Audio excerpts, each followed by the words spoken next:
Good evening. Good evening बच्चा, good evening. Sir कल extra class है? हाँ बच्चा, कल एक्स्ट्रा क्लास है सुबह 10 बजे।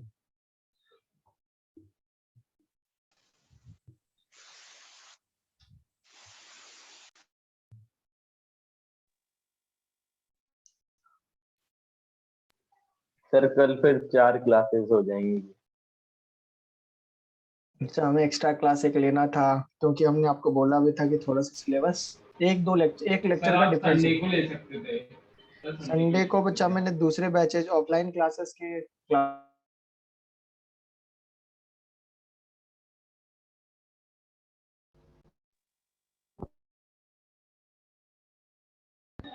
सर आज आप रेस डिस्कस करेंगे या फिर शीट? सर सीट डिस्कस कर दीजिए सर। सीट सर रेस कर दीजिए please.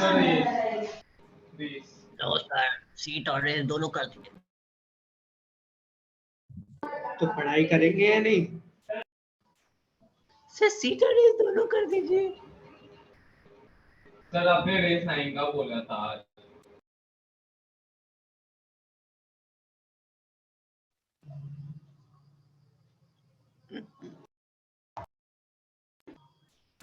Sir seat and race दोनों डिस्कस कर दीजिए सर। क्या रही है क्या बच्चा? Good evening sir. Good evening बच्चा, गुड इवनिंग। मेरी आवाज जा रही है? Yes sir. Yes sir. Okay. Good evening sir. हाँ बच्चा, Good evening, sir. Good evening. Sir कल एक्स्ट्रा क्लास है। हाँ बच्चा, कल मैंने एक्स्ट्रा क्लास शेड्यूल किया है। कितने बजे सर? 10 बजे से लेके 11:30 तक है। 10 से 11:30 के बीच में शेड्यूल किया है मैंने। सर आप कल पढ़ाएंगे या फिर कल आप डिस्कशन कर लेंगे?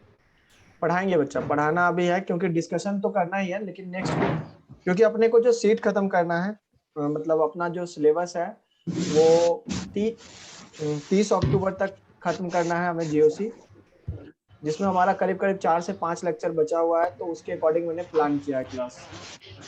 सर आज का होमवर्क कल डिस्कस मत कीजिएगा। हाँ हाँ ठीक है, आज का होमवर्क कल डिस्कस नहीं करेंगे।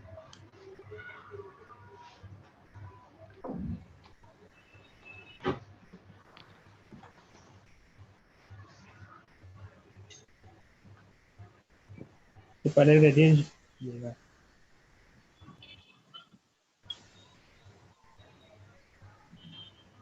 बच्चा एक दिन स्कूल से कॉम्प्रोमाइज कीजिए बच्चा, क्योंकि थोड़ा सा जरूरी है, इसलिए मैं बोल रहा हूँ।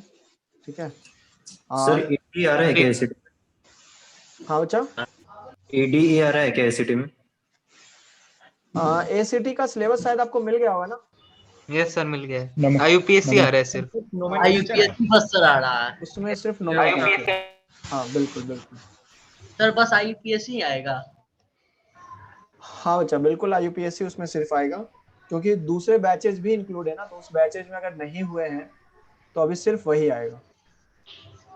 सर मैं 12th की तो देखिए ना, एसीटी वाला 12 की भी बैचेस है उसमें। क्या बोले बच्चा एसीटी में? सर एसीटी में 12 के भी बैचेस दिखा रहा है कि 12 की बैचेस भी देखिए वाला एसीटी।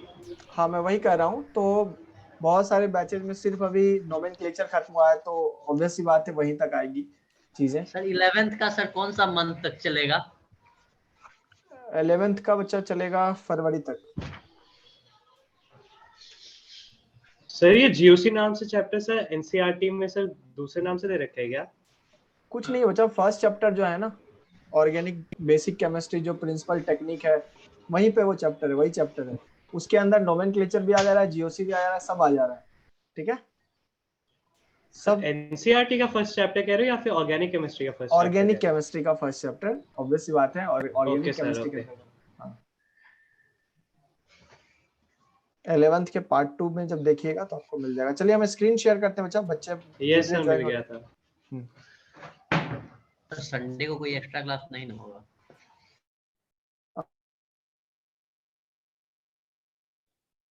मैं संडे को प्लान नहीं किया बच्चा एक्स्ट्रा क्लास का, लेकिन हाँ दूसरे टीचर हो सकता है लगा दें आपकी एक्स्ट्रा क्लासेस, लेकिन मैं नहीं प्लान किया हूं क्योंकि मेरी दूसरी क्लासेस है संडे को, इसलिए मैंने प्लान नहीं किया है। ठीक है, आज अपन रेस 9 डिस्कस करेंगे बच्चा, ठीक है। रेस 9 हम कोशिश करेंगे डिस्कस करके खत्म करने की, ये हमारा आज का टारगेट है। और साथ ही साथ एक्सरसाइज O1 में जो क्वेश्चंस हमने दिया था उसको भी डिस्कस करेंगे। ये दो आज हम पहले डिस्कस करेंगे, ठीक है। मतलब पहले मतलब बेसिस पे, क्या संडे को फेस की एक्स्ट्रा क्लास है, ओके ठीक है बच्चा। संडे को आप क्लास कीजिएगा, कोई प्रॉब्लम नहीं है, लेकिन मेरी संडे को ऑफलाइन की क्लासेस है, इसलिए मैंने संडे को प्लान नहीं किया आपके साथ। आपके साथ मैंने कल प्लान किया, तो एक दिन स्कूल का थोड़ा सा कॉम्प्रोमाइज कीजिए। क्योंकि एक बात बता देता हूँ, अभी जिस फेज में अपन चल रहे हैं उस फेज में अभी क्या है कि आपने सब कुछ पढ़ लिया है, अब उसके एप्लीकेशन देखेंगे तो मजा आएगा और चीजें सीखोगे, क्योंकि क्वेश्चन यहीं से आता है। क्वेश्चन इंडक्टिव से, सिर्फ रेजोनेंस से नहीं आता, क्वेश्चन कंबाइंड इफेक्ट से आता है। इसलिए मैंने बोला कि अभी आपको कल परसों या जो लास्ट 4 लेक्चर है वो काफी ज्यादा इंपॉर्टेंट है, वो आपको बहुत कुछ सिखाएगा, ठीक है। चलिए बाकी अपन स्टार्ट करते हैं। तो मैं जो भी लोग यहाँ पे प्रेजेंट है उनसे बोल देता हूँ, अपनी कल एक्स्ट्रा क्लास शेड्यूल हुई है। क्लास वही करीब 10 बजे से क्लास स्टार्ट होगी, 10 से 11:30 के बीच में। तो सब लोग प्लीज ज्वाइन करें क्लासेस, क्योंकि क्लास छोड़ेंगे तो आगे का क्लास फिर आपका बर्बाद हो जाएगा, कोई फायदा नहीं होगी फिर ज्वाइन करने का। अगर कल नहीं करते हैं तो नेक्स्ट क्लास में आपको पता नहीं चलेगा। होस्ट को मैसेज करना बच्चा। चलिए, हम लोगों ने लास्ट क्लास में हीट ऑफ हाइड्रोजनेशन और हीट ऑफ कंबशन देखा था, जिसमें बेसिक चीजें हम लोगों ने बात कर ली थी। आज हेडिंग डालेंगे बच्चा, calculation of resonance energy. Calculation of resonance energy लिखिएगा बच्चा। छोटे छोटे कुछ टॉपिक बचे हुए हैं, आज उसको क्लियर करेंगे। Calculation of resonance energy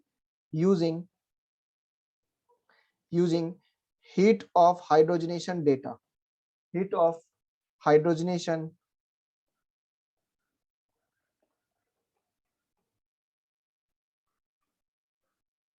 data, ठीक है। हीट ऑफ हाइड्रोजनेशन क्या होता है ऑलरेडी हमने बात कर ली थी, और हमने यहाँ पे बताया था आपको कि इसके बारे में हम और भी चीजें पढ़ेंगे आगे चलकर, जैसे कि आज पढ़ने वाले हैं। उसके बेसिस पे रेजोनेंस एनर्जी कैसे कैलकुलेट करते हैं। तो बच्चा ध्यान से सुनिएगा, कुछ एग्जांपल के साथ मैं आपके साथ चल रहा हूँ, आपको चीजें समझ में अच्छे से आएंगी अगर आप एग्जांपल अच्छे से फॉलो करोगे तो। जैसे मान लीजिए हमने एक एग्जांपल लिया, हाँ बता देंगे, बिल्कुल बता देंगे, बैक बॉन्डिंग भी बता देंगे, पहले अभी आप फोकस कीजिए। मान लीजिए हमने एक एग्जांपल लिया बच्चा, हमने मान लीजिए इस तरह का एक कार्बन चेन लिया जिसमें एक डबल बॉन्ड है। जब मैंने इसको हाइड्रोजन और प्लेटिनम के प्रेजेंस में ले गया तो ऑब्वियस सी बात है हीट ऑफ हाइड्रोजनेशन में क्या होगा, डबल बॉन्ड टूटेगा, हाइड्रोजन लग जाएगा और ये कन्वर्ट हो जाएगा एल्केन में। हाँ या ना, बताइए, होगा ना, एल्केन में कन्वर्ट हो जाएगा। अगर हम इसका हीट ऑफ हाइड्रोजनेशन देखेंगे बच्चा, तो यहाँ पे एनर्जी रिलीज होगा, तो डेल्टा एच का साइन क्या आएगा, नेगेटिव या पॉजिटिव। सर ऑब्वियस सी बात है नेगेटिव वैल्यू आएगी, तो ये पॉजिटिव, एनर्जी रिलीज हो रही है ना यार, पॉजिटिव कैसे आ सकती है, कैसे बातें कर दो। एक्सोथर्मिक रिएक्शन है, मैंने लिखाया था ये चीज आपको। तो यहाँ पे एनर्जी रिलीज होगी बच्चा, तो अप्रॉक्स मैं डेटा लिखा रहा हूँ आपको, ठीक है, एग्जैक्ट नहीं, अप्रॉक्स डेटा मैं आपको लिखा रहा हूँ। यहाँ पे जो एनर्जी रिलीज होती है 29 किलो कैलोरी पर मोल होती है, ठीक है, मतलब 29 किलो कैलोरी एनर्जी यहाँ पे रिलीज होती है। चलिए, अगर हम बच्चा बात करें, दो हमारे पास बॉन्ड है इस तरह से, एक और एक, दो, तो यहाँ पे बच्चा कितनी एनर्जी रिलीज होगी बताइए। ये भी एल्केन में कन्वर्ट हो जाएगा, हाइड्रोजन एक्सेस में आपके पास, ठीक है। याद नहीं रखना है आपको, चीजें थोड़ी सी समझनी है। यहाँ पे डेल्टा एच की अप्रॉक्स वैल्यू यहाँ पे आ जाएगी -58 किलो कैलोरी पर मोल, क्योंकि दो डबल बॉन्ड है सर। एक के लिए अगर -29 आ रहा है तो दो के लिए कितना आ जाएगा बच्चा, -58 आ जाएगा। बहुत बढ़िया। तो अगर हम बात करें, हमारे पास अभी भी दो डबल बॉन्ड है, यहाँ पर हाइड्रोजन और प्लेटिनम यहाँ पे भी हमने यूज किया, अभी ये फिर से कन्वर्ट हो गया। तो बच्चा बताइए थर्ड वाले में कितना आंसर होगा। सर दो डबल बॉन्ड है तो ऑब्वियस सी बात है -58 होना चाहिए था, हाँ होना चाहिए था। लेकिन बच्चा जो होना चाहिए था वो आप थ्योरेटिकली सोच रहे हो, जब एक्सपेरिमेंट करते हैं तो इसकी वैल्यू जो आती है बच्चा वो -58 से कम हो जाती है, -58 से कम हो जाती है। अप्रोक्स इसकी वैल्यू आ जाती है -55। मैं पहले 58 लिख देता हूं ताकि आपको समझें कि ये चीज गलत है, ये सही नहीं है बच्चा, ये गलत है। इसकी वैल्यू आती है डेल्टा एच की -55 किलो कैलोरी पर मोल। ऐसा इसलिए हो रहा बच्चा due to resonance, due to resonance. इस मॉलिक्यूल में रेजोनेंस है जिसके कारण कुछ एनर्जी पहले से रिलीज हो जाती है, तो जो डिफरेंस आता है बच्चा उसी को हम लोग बोलते हैं रेजोनेंस एनर्जी। ध्यान से समझिएगा, आपने एक बॉन्ड लेकर डबल चेक किया तो -29 आया, 2 के लिए -58 आया, सी वाले मॉलिक्यूल में भी -58 आना चाहिए था लेकिन उससे कम आया, इसलिए हम बोलेंगे कि सर रीजन है रेजोनेंस के कारण ये वैल्यू कुछ कम गई, क्योंकि रेजोनेंस के दौरान एनर्जी रिलीज होती है तो कुछ एनर्जी रिलीज हो चुकी है। बहुत बढ़िया। तो बच्चा अगर मैं इसको एनर्जी ग्राफ में प्लॉट करूं, ध्यान से देखेंगे, अगर मैं इसको एनर्जी ग्राफ में प्लॉट करूं, एनर्जी वर्सेस, मान लीजिए यहाँ पे आपका मॉलिक्यूल है, जैसे कि मैं यहाँ पे कह रहा हूं कि हमारे पास ये जब मॉलिक्यूल था, और इसको जब मैंने यहाँ पे कन्वर्ट कर दिया, इस स्टेज पे ले आया, जब एनर्जी ये हो गई, ऑब्वियस सी बात है इन दोनों मॉलिक्यूल में बताइए बच्चा किसकी एनर्जी ज्यादा होगी, इसकी और इसकी, इन दोनों में किसकी ज्यादा होगी बताइए। ऑब्वियस सी बात है सिस्टम अगर एनर्जी रिलीज किया है तो इसकी एनर्जी क्या हो जाएगी, कम हो जाएगी, और इसकी एनर्जी ज्यादा होगी, जो आपने आईओसी में पढ़ा था। ठीक है, इसकी एनर्जी ज्यादा होगी, इसकी एनर्जी कम होगी। तो ध्यान से देखने पे पता चला सर इसकी एनर्जी ये है और इन दोनों के एनर्जी का जो डिफरेंस है बच्चा वो कितना है, मतलब मैं 60 लिख देता हूँ, -60 नहीं 58 लिखा है ना मैंने, हाँ -58, ठीक है, -58 किलो कैलोरी। ध्यान से समझिएगा, लेकिन अगर यही मॉलिक्यूल आ गया था हमारे पास दूसरा आ गया था बच्चा ये वाला मॉलिक्यूल जिसमें रेजोनेंस हो रहा था, तो इन दोनों का जो गैप था बच्चा, वो गैप आप देख सकते हैं, इन दोनों का जो गैप है वो क्या हो गया है, कम हो गया है, जो कि हो गया -55 किलो कैलोरी पर मोल।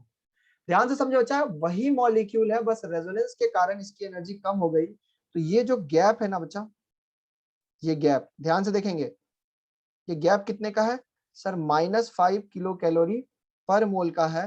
ध्यान से समझेंगे ये क्या बताना चाह रहा है, ये बताना चाह रहा है कि इस मॉलिक्यूल में रेजोनेंस के कारण एनर्जी रिलीज हो गई, पहले ये मॉलिक्यूल यहाँ था, रेजोनेंस के कारण एनर्जी रिलीज हो गई, अब ये यहाँ चला आया। ठीक है बच्चा, ओके। अच्छा मेरे मन में बार बार 60 आ रहा है इसलिए मैंने गलती से लिख दिया, ओके ओके -3। तो सर ये यहाँ है, ये यहाँ है, कम क्यों हुआ, क्योंकि रेजोनेंस हुई, और रेजोनेंस के कारण अगर कम हुई बच्चा, तो रेजोनेंस के कारण कम हुई, तो मुझे बताओ इसकी रेजोनेंस एनर्जी कितनी होगी, -3 किलो कैलोरी पर मोल, यही इसकी रेजोनेंस एनर्जी होगी जो डिफरेंस होता है। मतलब मैं कह सकता हूं यहां से बच्चा कि रेजोनेंस एनर्जी का जो डेफिनेशन होगा वो होगा डेल्टा एच थ्योरेटिकल, लिख लेंगे delta H theoretical minus delta H actual. Actual value मैंने आपको यहाँ दे दी है -55, थ्योरेटिकल आपका बच्चा ये आया था -58, और -55 दोनों को जब आप घटाओगे तो आपका आंसर निकल के आएगा -3। तो देखो जितना ज्यादा रेजोनेंस होगा उतनी ज्यादा एनर्जी रिलीज होगी और सिस्टम उतना नीचे आएगा। तो इसलिए बच्चा आप याद कीजिए, जब मैंने आपको ये क्वेश्चन दिया था हीट ऑफ हाइड्रोजनेशन के टर्म्स में, मैंने बोला था बताओ हीट ऑफ हाइड्रोजनेशन कहाँ होगा, तो सबसे पहले देखना होता है पाई बॉन्ड सेम है। अब देखना होता है स्टेबिलिटी, बताओ इन दोनों में कौन ज्यादा स्टेबल है, ये वाला या ये वाला, सर ये ज्यादा स्टेबल है। अगर ये ज्यादा स्टेबल है तो हम कहेंगे सर ये ज्यादा स्टेबल है ना रेजोनेंस के कारण, ये ज्यादा स्टेबल है तो हम कहेंगे सर इसकी हीट ऑफ हाइड्रोजनेशन कम होगी। देखिए इसलिए तो कम हो गई थी, इसलिए तो कम हुई थी, रेजोनेंस के कारण एनर्जी कुछ कम हो गई थी, और जितनी कम होगी वही उसका रेजोनेंस एनर्जी होगा। अच्छे से पहले इसको कॉपी कर लीजिए, फिर मैं आपको क्वेश्चन कराता हूँ, स्टार लगाकर अच्छे से इसको क्वेश्चन कर लीजिए।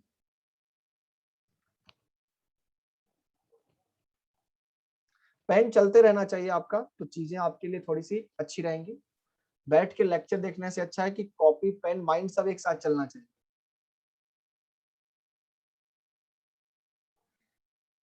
ठीक है,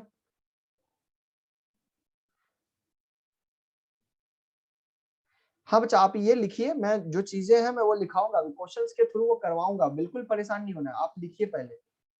ठीक है, इसके बाद आता है चैप्टर आइसोमेरिज्म। आइसोमेरिज्म पढ़ोगे आप दिवाली के बाद, ठीक है, दिवाली के बाद पढ़ोगे, अभी नहीं। चलिए, तो कुल मिलाकर कहानी ये थी कि इस तरह से, ठीक है, इस तरह से चीजें हम लोगों ने यहाँ पे सॉल्व किया। कहीं ना कहीं हमारे पास यही डेटा है और इसी से हमें क्वेश्चन सॉल्व करना। अब दूसरा एग्जांपल मैं आपके सामने देता हूं, इस एग्जांपल को जरा अच्छे से सुनिएगा बच्चा, ठीक है। आइसोमेरिज्म ज्यादा बड़ा नहीं है बच्चा। आइसोमेरिज्म दो टाइप के पढ़ने, स्ट्रक्चरल पहले पढ़ना है, स्ट्रक्चरल छोटा सा टॉपिक है, उसके बाद जब जीआई पढ़ेंगे तो बताएंगे जीआई बड़ा है, ठीक है। चलिए अभी यहाँ फोकस कीजिए जो चल रहा है, ध्यान से देखिए बच्चा। यहाँ पर भी एक डबल बॉन्ड है, अगर आप इसको हाइड्रोजन और प्लेटिनम के प्रेजेंस में लाओगे तो ऑब्वियस सी बात है हीट ऑफ हाइड्रोजनेशन ये होगा। ध्यान से देखना, अगर यहाँ पर देखें बच्चा तो हम देख सकते हैं यहाँ पे जो डेल्टा एच की वैल्यू आएगी हाइड्रोजनेशन के कारण, वो आएगी -29 किलो कैलोरी पर मोल। ध्यान से सुनिएगा, चूंकि एक बच्चा आगे की चीजें अभी क्यों बात कर रहा हूँ, मैकेनिज्म क्लास 12 में आता है, अभी प्लीज यहाँ फोकस करो ना, क्लास डिस्टर्ब होता है ना बच्चा ऐसे में। चलिए दूसरा एग्जांपल बच्चा, यहाँ पे मान लो ये आ गया, ये ए मान लो, ये बी मान लो। बच्चा यहाँ पर अगर हम ध्यान से देखें तो यहाँ पे कोई रेजोनेंस भी नहीं है, बिल्कुल सर, तो रेजोनेंस नहीं है तो यहाँ पे जो डेल्टा एच आएगा वो अप्रोक्सीमेट 29 इंटू 2 मतलब 58 आ जाएगा, -58 किलो कैलोरी पर मोल। लेकिन बच्चा अगर हम बात करें सी ऑप्शन, ध्यान से सुनना, आप इसके लेके कुछ नहीं कर सकते बच्चा, ये एक्सपेरिमेंटल डेटा है जो मैं अभी लिखने वाला हूं, आपको सिर्फ उस डेटा को ऑब्जर्व करके चीजें समझनी है। बताइए क्या लगता है यहाँ पे सर? यहाँ पर अगर हम ध्यान से देखें तो रेजोनेंस हो रही है और रेजोनेंस के कारण यहाँ पे ये कन्वर्ट हो गया, ठीक है। ये डेल्टा एच की जो अप्रोक्सीमेट वैल्यू आएगी बच्चा, वो हम अप्रोक्सीमेट लिख देते हैं -55। ऊपर जो डेटा लिखा था वही है, बिल्कुल ये अप्रोक्सीमेट डेटा है, आप बुक में देखोगे तो आपको -55.2 मिलेगा। हम एग्जैक्ट डेटा लिख रहे हैं, मतलब अप्रोक्सीमेट, एग्जैक्ट की बात नहीं कर रहे हैं, समझाने के लिए चल रहे हैं। चलिए मान लीजिए एक बार और रेजोनेंस होगी,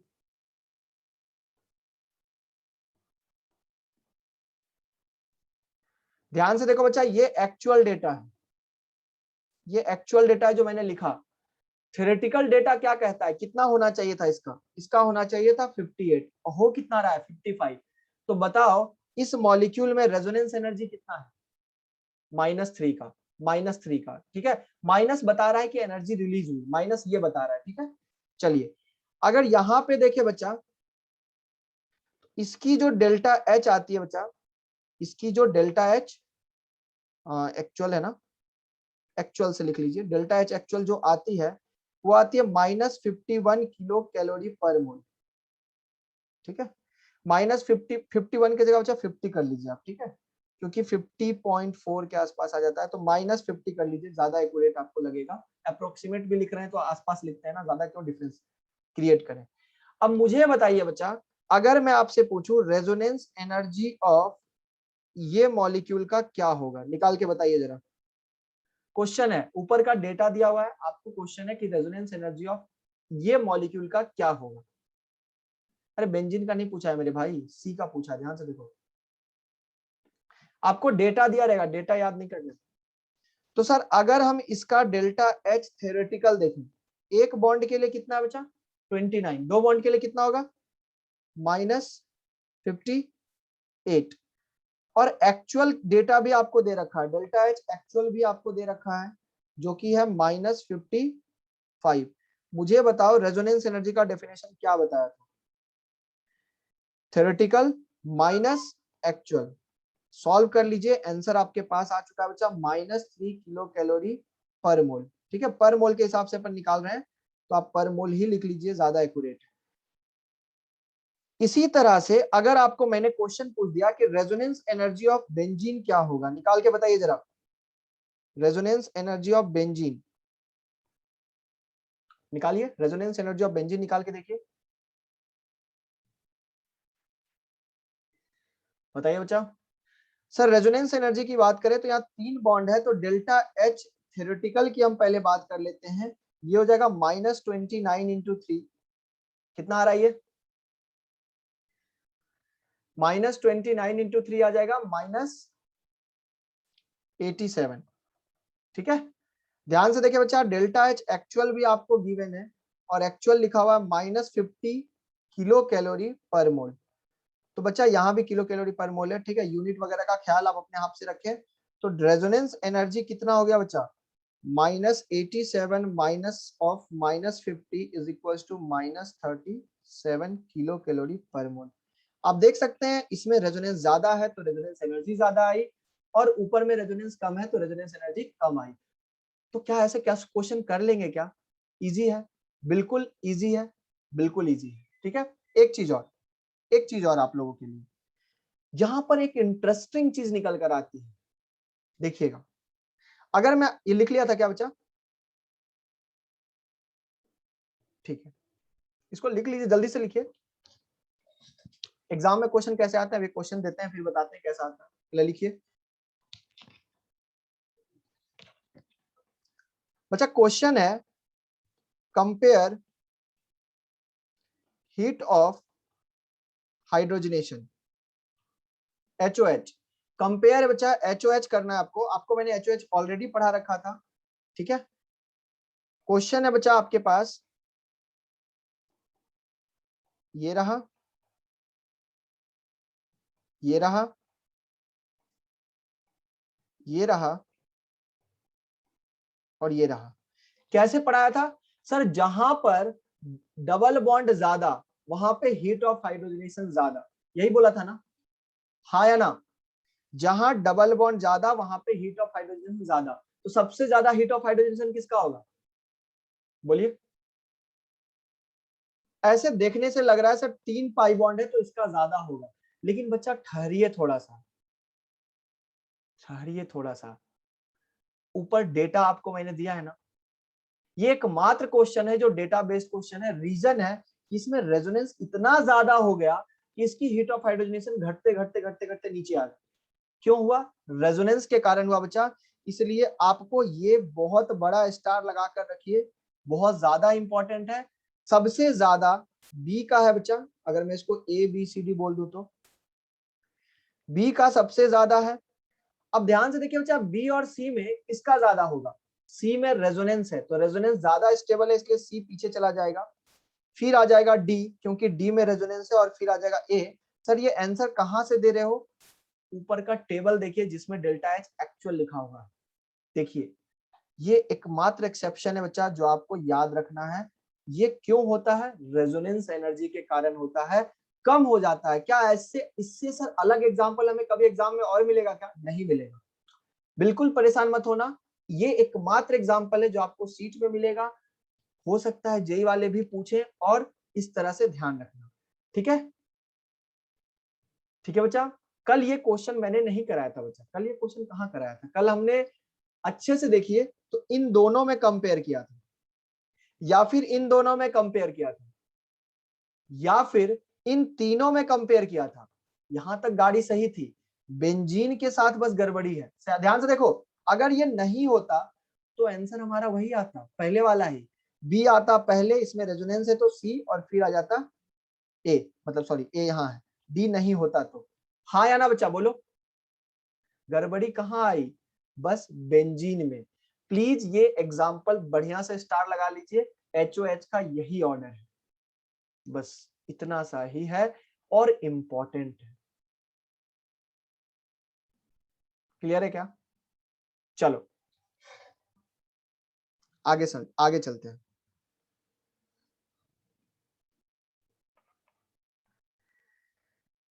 क्वेश्चन लोगों ने पूछा कि सर क्वेश्चन कैसे आता है एग्जाम में। लिखो, एक क्वेश्चन लिखो, आप क्वेश्चन लिखो, फिर आप हाँ इसको स्टार लगा लेना, रट लेना है इसको, जैसे आपको करना है। बस ध्यान रखना कि बेंजीन भाई साहब जहां आ गए वो बेंजीन पीछे चला जाता है, रीजन है रेजोनेंस एनर्जी, ठीक है। आप परेशान मत होना, आपको समझ में आ जाएगा। लिखिए क्वेश्चन लिखिए। एक एग्जाम्पल दे रखा है आपको, बोला इसका जो डेल्टा एच है बच्चा, आपको रटना कुछ भी नहीं है। देखिए हाइड्रोजनेशन इसका दे रखा है, इसका हाइड्रोजनेशन दे रखा है बच्चा -30 किलो कैलोरी पर मोल। आपको वैल्यू भी नहीं रखना है, ये सब दिया हुआ है।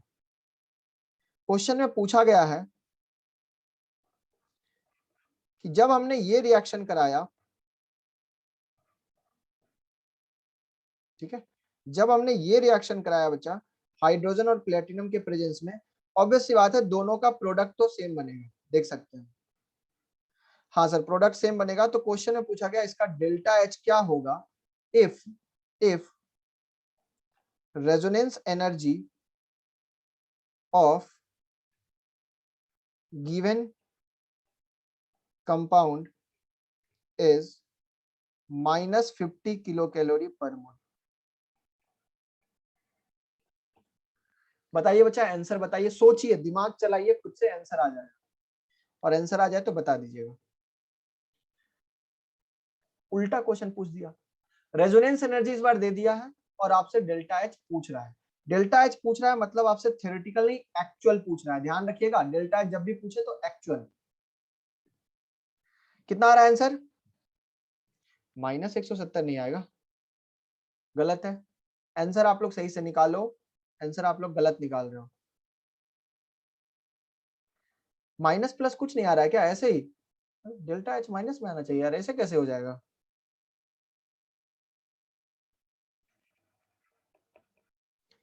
देखिए बच्चा, 4 बॉन्ड है तो इसके लिए डेल्टा एच थ्योरेटिकल कितना आएगा सर? -3 × 4 आ जाएगा, क्योंकि 4 बॉन्ड है। 4 बॉन्ड के लिए इतना आना चाहिए था, ठीक है, इतना आना चाहिए था। तो चलिए स्टार्ट करते हैं। रेजोनेंस एनर्जी इक्वल टू क्या होता है बच्चा? Delta H theoretical minus delta H actual. तो डेल्टा एच एक्चुअल यहां से आ जाएगा बच्चा, वैल्यू पुट कर दीजिए। रेजोनेंस की वैल्यू है -50, इसकी वैल्यू है -120, इसकी वैल्यू है माइनस डेल्टा एच एक्चुअल। कितना आ रहा है डेल्टा एच बताइए? हाँ, अब आंसर आप लोगों का सही आया। आप लोग आराम आराम से काम करते हो ना। एक्चुअल आ जाएगा बच्चा -70 किलो कैलोरी पर मोल। यही आंसर होगा बच्चा इसका, क्योंकि रेजोनेंस के कारण एनर्जी घट चुकी है। तो समझ में आया क्या क्वेश्चन कैसा आता है? Very good. इस टाइप के क्वेश्चन आते हैं बच्चा, एकदम सिंपल, एकदम इजी। हाँ बस, इससे ज्यादा कुछ नहीं आता, इससे ज्यादा कुछ भी नहीं आता। एकमात्र एक्सेप्शन जो मैंने यहाँ पे लिखा है, इसको बढ़िया से कर लीजिएगा। इसको हो सके तो बढ़िया से डब्बा उब्बा बना के इसको पैक करके रख लीजिए, ये इंपॉर्टेंट है। इंपॉर्टेंट है इसलिए बोल रहा हूँ। 29 के बजाय 30 क्यों बच्चा? वो आपको उस पर फोकस नहीं करना है, मैंने डेटा चेंज कर दिया, क्वेश्चन ऐसे ही दिया हुआ है, आपको उस पर फोकस करना ही नहीं है ना, क्योंकि डेटा वो ऑलरेडी गिवन है। ठीक है, डेटा वो ऑलरेडी गिवन है। चलिए आगे बढ़ते हैं। कंप्लीट कर लिया ना? चलिए आगे बढ़िए। देखिए आगे बढ़ते रहना चाहिए, रुक जाओगे तो फिर गड़बड़ हो जाएगा ना। चलिए हेडिंग डालेंगे बच्चा, SIR इफेक्ट। हेडिंग डालेंगे SIR इफेक्ट, हेडिंग डालेंगे SIR। ठीक है, लिखेंगे बच्चा SIR के बारे में। हाँ ठीक है, इसका नाम होता है बच्चा steric inhibition of resonance.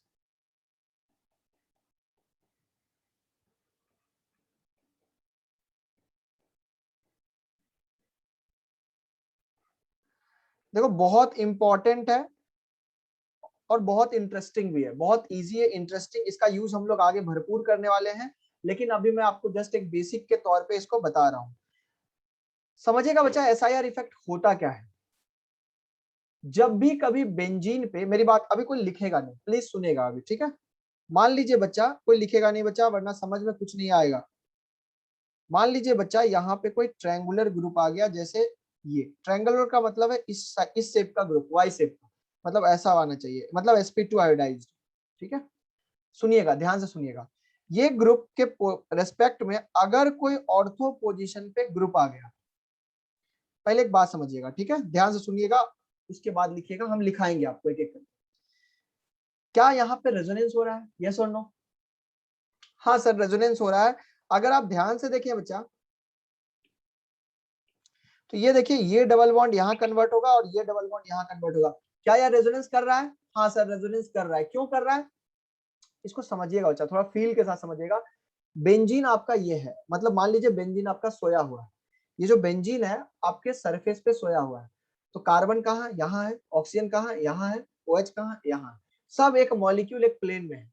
Benzene का प्योर वाइटल कैसे है? ऐसे है। बेंजीन का पी ऑर्बिटल कैसे है? ऐसे है, आपको ऑलरेडी ये चीज बताया था मैंने, तभी तो रेजोनेंस होगा, पैरेलल पी ऑर्बिटल होना चाहिए।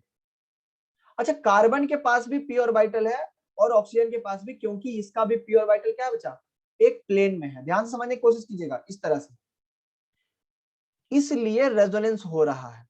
अगर बच्चा यहाँ पे कोई ऑर्थो पोजीशन पे कोई ग्रुप आ जाए, ध्यान से सुनिएगा, लिखना नहीं है, अभी फिर से बोल रहा हूं, मान लीजिए कोई ऑर्थो पोजीशन पे ग्रुप आ गया, तो पहले आपका बेंजीन ये रहा और कार्बन ऑक्सीजन ऑक्सीजन एक प्लेन में है, इस प्लेन में। लेकिन ऑर्थो पे जैसे ग्रुप आएगा बच्चा, ये अपना प्लेन चेंज कर देता है। ये अपना प्लेन क्या करता है बच्चा, चेंज कर देता है। ध्यान समझने की कोशिश कीजिए, पहले ये ऐसे था तो ऑर्बिटल्स पैरेलल थे, रेजोनेंस हो रहा था, इसका ऑर्बिटल, कार्बन का ऑर्बिटल, ऑक्सीजन का ऑर्बिटल, रेजोनेंस दूर तक जा रहा है, जैसा कि मैंने एरो से दिखाया है। लेकिन बच्चा मान लीजिए मिथाइल ग्रुप बल्कि ग्रुप है, अगर वो आ गया तो यहाँ पे स्टेरिक रिपल्जन लगेगा, जिसके कारण COH अपना प्लेन चेंज कर देगा। ध्यान से देखिए, पहले COH ऐसे था, ये रहा COH आपका, लेकिन अब COH ऐसे चला जाएगा। तो जो ऑर्बिटल पहले ऐसे हुआ करता था, वीडियो में दिखा रहा हूं, जो ऑर्बिटल पहले ऐसे हुआ करता था, जैसे ही ऑर्बिटल ऐसे गया, कार्बन ने अपना प्लेन चेंज किया, ऑर्बिटल ऐसे हो गया। अब इसका ऑर्बिटल ऐसे हो गया और बेंजीन का ऑर्बिटल अभी भी ऐसे है। मुझे बताइए, क्या बेंजीन का ऑर्बिटल और इसके ऑर्बिटल में रेजोनेंस होगा क्या? नहीं होगा। इसलिए इसका नाम है बच्चा steric inhibition of resonance. Resonance हमेशा प्लेन में होता है, आउट ऑफ प्लेन रेजोनेंस नहीं होता है। ठीक है, मैं क्या बोल रहा हूं, मैं फिर से बोल रहा हूं, पहले CO एकदम प्लेन में था, मस्त रेजोनेंस हो रहा था पैरेलल पी ऑर्बिटल्स से, लेकिन CO पहले ऐसे लेके ऑर्बिटल घूम रहा था, लेकिन जैसे ही चेंज हुआ, अब ये ऑर्बिटल पैरेलल नहीं रहा। ये पेन देखो, पेन पेन, ये ऑर्बिटल पैरेलल नहीं रहा, जिसके कारण रेजोनेंस अब नहीं होगा। इसी को बोलते हैं स्टेरिक इनहिबिशन। स्टेरिक का मतलब है बड़े ग्रुप, इनहिबिशन का मतलब है मना करना, किसका, रेजोनेंस का। बड़े ग्रुप के कारण रेजोनेंस का नहीं होना ही SIR इफेक्ट कहलाता है। क्लियर है क्या?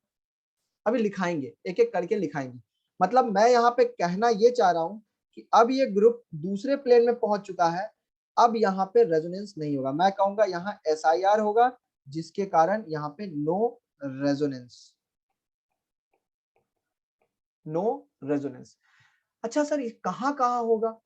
कोई भी अगर बल्कि ग्रुप प्रेजेंट है और कोई ट्रायंगुलर ग्रुप प्रेजेंट है, जिस तरह का मैंने आपको दिखाया है, अगर ऐसा केस बन रहा है तो वहां पे रेजोनेंस नहीं होगा, वहां रेजोनेंस मना हो जाएगा, रेजोनेंस की मनाही हो जाएगी। एक सेकंड रुक जा बच्चा, एक सेकंड, फोन बज रहा है।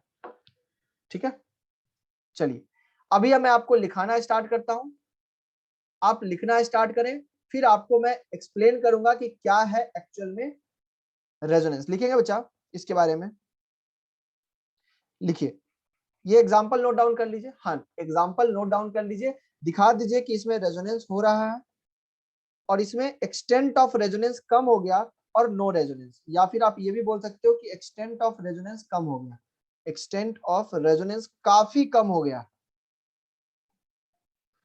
ठीक है, इस तरह से आप दिखा भी सकते हो कि हाँ सर देखो एक्सटेंट ऑफ रेजोनेंस कम हो गया, इसमें रेजोनेंस कम हो रहा है क्योंकि इसमें स्टेरिक रिपल्जन के कारण प्लेन चेंज हो गई। लिखो, मैं सिखाता हूं, अभी समझ में आपको आ जाएगा। लिखो, डायग्राम बना लो और लिखो, whenever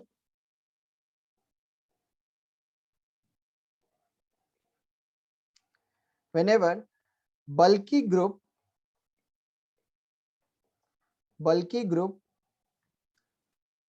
are present on ortho position with respect to triangular group। Triangular group किसको बोलते हैं अभी हम बताते हैं, कि करके लिखते जाइए, आपको समझ में आ जाएगा। आगे लिखेंगे due to steric repulsion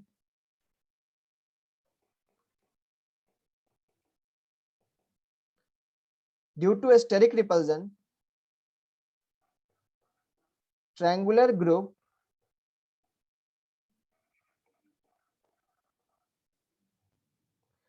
becomes out of plane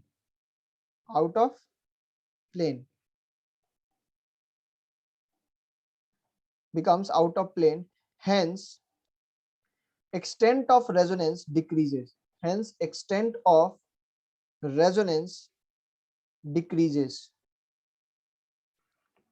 sir आपने ऐसा क्यों लिखा, ऐसा क्यों नहीं लिखा कि वहां रेजोनेंस होगा ही नहीं? देखो टर्म में बात करते हैं, डिपेंड करता है कितना बड़ा बल्कि ग्रुप आया, जितना बड़ा बल्कि ग्रुप आएगा वो उतना आउट ऑफ प्लेन जाएगा, और जितना ज्यादा आउट ऑफ प्लेन जाएगा रेजोनेंस होना उतना कम हो जाएगा। केमिस्ट्री में हमेशा रेस्पेक्ट में बात किया जाता है, ठीक है। तो ये वाली कहानी है बच्चा। अब क्वेश्चन है कि सर कौन सा ट्रायंगुलर ग्रुप है, कहाँ पे कौन सा ट्रायंगुलर ग्रुप है जहां पे एसआईआर लगता है, ठीक है, और बल्कि में क्या क्या आता है, बहुत सारे क्वेश्चन मन में आते हैं, तो लिख लीजिए बच्चा, जहां पे एसआईआर लगेगा उसके बारे में लिख लीजिए, नोट डाउन कीजिए और लिखिए नोट डालकर। Note number 1, groups in which SIR effect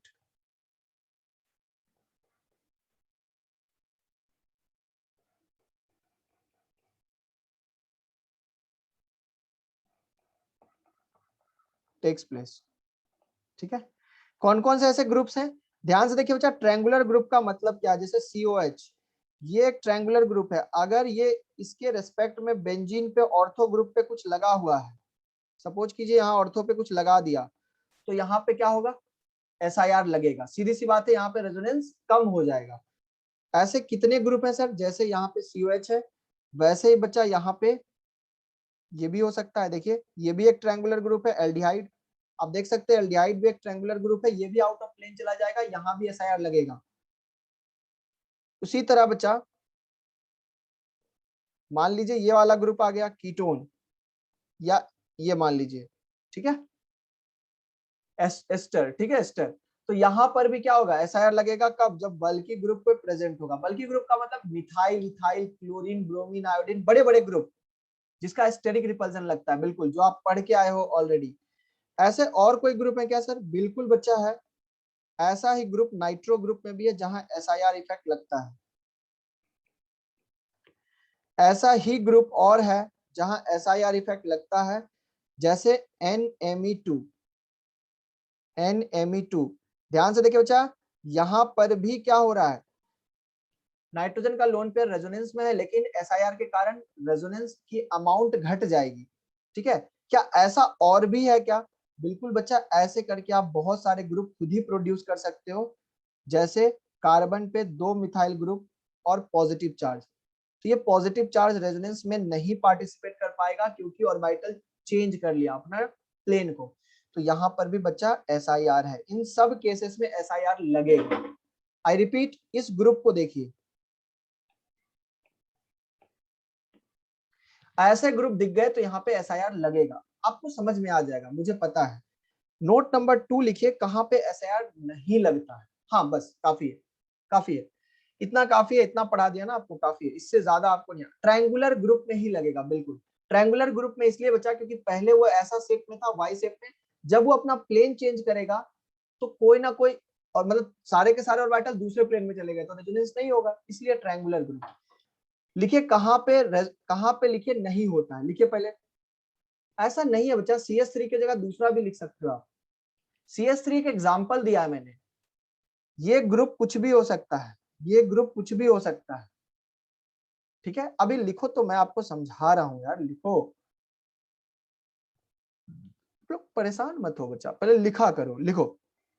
SIR is not applicable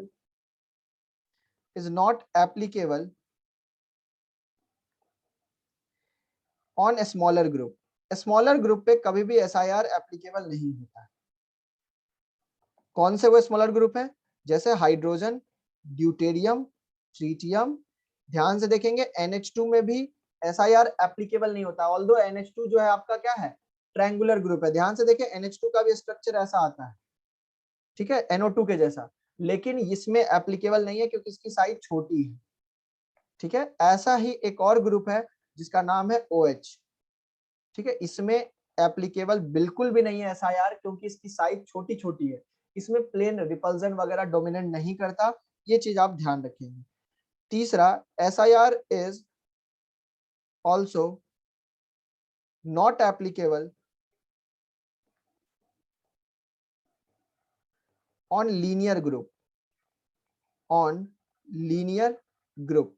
linear group पे भी SIR नहीं लगेगा बच्चा, क्योंकि आप सोचिए अगर आपका यहाँ पे कोई ग्रुप आ गया, जब मान लीजिए मिथाइल आ गया या कोई भी आ गया, और यहाँ पे आपका एक लीनियर ग्रुप है C ट्रिपल बॉन्ड N, तो मुझे बताइए बच्चा C ट्रिपल बॉन्ड N क्या अपना प्लेन चेंज करेगा क्या?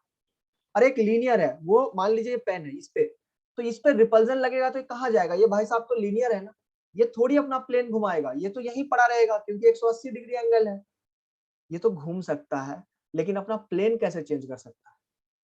तो यहां पर कभी भी SIR नहीं लगेगा। ठीक है बच्चा, यहाँ पे SIR एप्लीकेबल नहीं होगा। ये लीनियर ग्रुप है, नो SIR नहीं लगेगा, ध्यान से समझेंगे। ऐसे बहुत सारे ग्रुप हो सकते हैं जो भी लीनियर ग्रुप हैं, जैसे एग्जांपल के तौर पे और भी समझिए,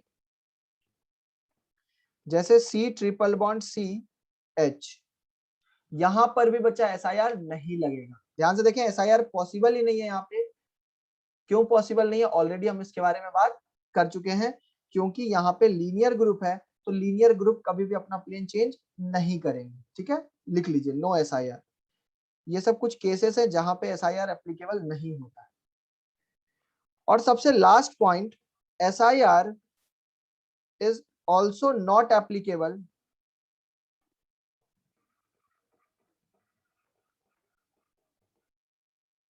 on tetrahedral group. Tetrahedral group, इसके लिए भी बच्चा एप्लीकेबल नहीं है SIR। इसका रीजन मैं आपको बताऊंगा, पहले आप इसको नोट डाउन कर लीजिए। ऐसा इसलिए बच्चा, पहले टेट्राहेड्रल ग्रुप कौन से? वही sp3 वाले।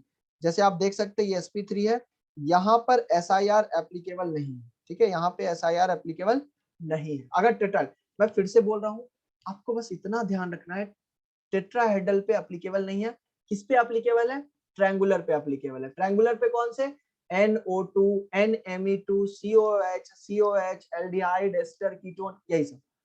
इतने सारे आपके पास एग्जांपल आ चुके हैं। आई थिंक मुझे लगता है काफी है।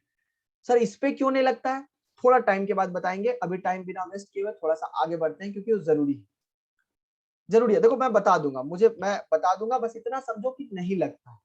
थोड़ा वो स्ट्रक्चर के साथ खेलना पड़ेगा आपको, ठीक है? इसलिए तो देखिए इसका क्वेश्चन कैसे आता है। क्वेश्चन लिखिएगा बच्चा, कंपेयर बॉन्ड लेंथ। क्वेश्चन कैसे आता है देखिए, आपको अपने आप समझ में आ जाएगा क्वेश्चन आता कैसे है। आप आंसर भी आप दोगे, मुझे विश्वास है। आपके पास एक क्वेश्चन है बच्चा, एक ये मॉलिक्यूल है, एक ये मॉलिक्यूल है, और एक ये मॉलिक्यूल है। आपको बताना है बच्चा कि बॉन्ड लेंथ का ऑर्डर क्या है। कौन सा बॉन्ड लेंथ बताते हैं? ये वाला बच्चा एरो यहां लगा रखा है, ये एरो यहां लगा रखा है, ये एरो यहां लगा रखा है, मतलब L1, L2, L3। आपको फील अपने आप आ जाएगा जब आप नोट डाउन करेंगे और आंसर बताएंगे, तो अपने आप फील आ जाएगा। सोचिए, दिमाग लगाइए,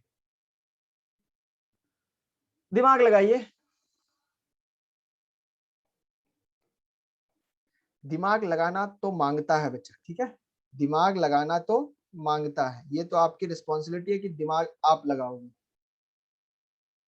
हाँ सर, एक चीज समझ में आ रही है कि यहाँ पर रेजोनेंस होगा। बिल्कुल सही बात पकड़े बच्चा, यहाँ पे SIR नहीं है तो रेजोनेंस है।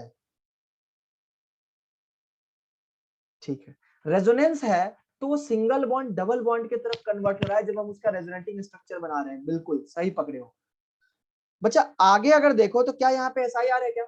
हाँ सर SIR है। यहाँ पे SIR है क्या? हाँ सर। कहाँ SIR ज्यादा है मुझे बताओ? दोनों तरफ से ग्रुप आ गया तो, और ये प्लेन चेंज कर लेगा अपना, और प्लेन चेंज कर लेगा तो रेजोनेंस नहीं होगा। मैं कह सकता हूँ SIR, मोर SIR है यहाँ पे, तो रेजोनेंस की वैल्यू भी क्या हो जाएगी? कम। और जितना रेजोनेंस कम, उतना ये कन्वर्ट ही नहीं होगा, इसका मतलब ये बॉन्ड सिंगल ही रहेगा। ये थोड़ा बहुत कन्वर्ट होगा, और ये तो भाई साहब कन्वर्ट होंगे क्योंकि इसमें कोई SIR है ही नहीं। तो बताइए बच्चा, क्या फील आया? L3 सबसे बड़ा, L2 फिर L1 में रेजोनेंस हो रहा है इसलिए डबल बॉन्ड कैरेक्टर आया। L2 में SIR है लेकिन कम है, L3 में SIR सबसे ज्यादा है, इसलिए रेजोनेंस हो ही नहीं रहा है, बेचारा पड़ा रहेगा सिंगल बॉन्ड की तरह। ठीक है, आपको समझ में आ गया। तो नेक्स्ट क्वेश्चन आप समझ में आया एक्सटेंट का मतलब क्या है, यही एक्सटेंट वर्ड यूज करते हैं। ठीक है, नोट डाउन कर लीजिएगा बच्चा, बिल्कुल ये जरूरी है। नेक्स्ट क्वेश्चन लिखेंगे, question number 2।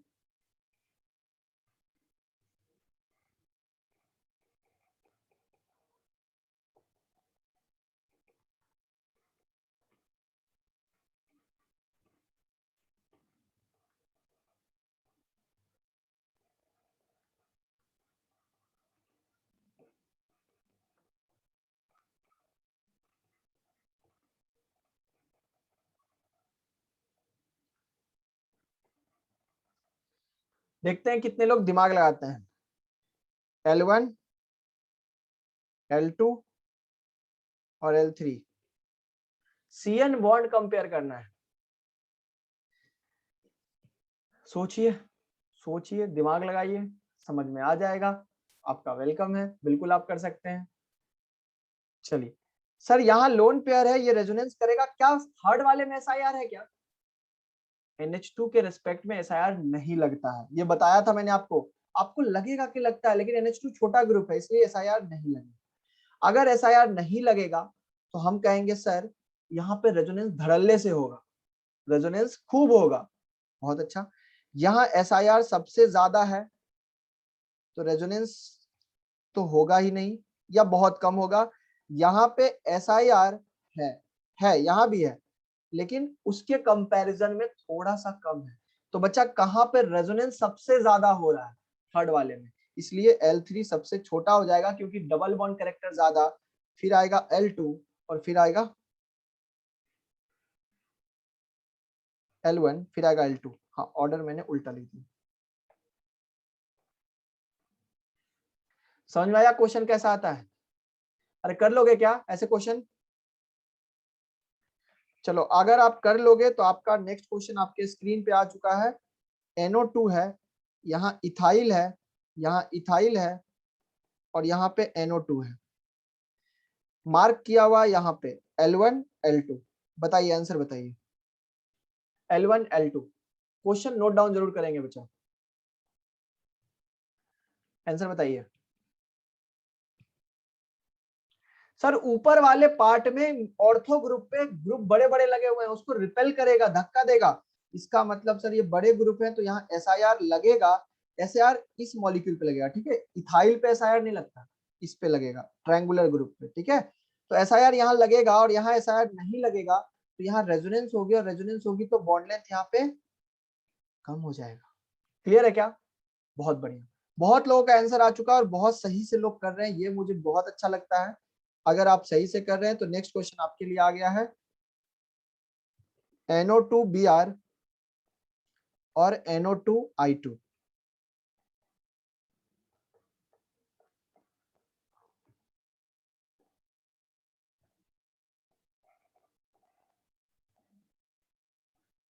L1 L2 sir यहाँ ज्यादा SIR, देखो SIR यहाँ भी है, SIR यहाँ भी है, दोनों जगह SIR है, नो डाउट, क्योंकि बड़े बड़े ग्रुप है NO2 भाई साहब, ट्रायंगुलर ग्रुप है, लेकिन यहाँ ज्यादा SIR है तो रेजोनेंस का एक्सटेंट ज्यादा कम हो जाएगा। इसका मतलब L2 बड़ा होगा L1 से। क्या समझ में आ गया बच्चा क्वेश्चन कैसा आता है? समझ में आ गया ना? बहुत बढ़िया। अब हम लोग चैप्टर के मेन एप्लीकेशन या फिर कहें मेन पिक पॉइंट पे जाएंगे। आपका हाइपर खत्म हो चुका है, रेजोनेंस खत्म हो चुका है और इंडक्टिव खत्म हो गया है। बारी है अब शक्तिमान बनने की। हेडिंग डालेगा बच्चा कंबाइंड एप्लीकेशन,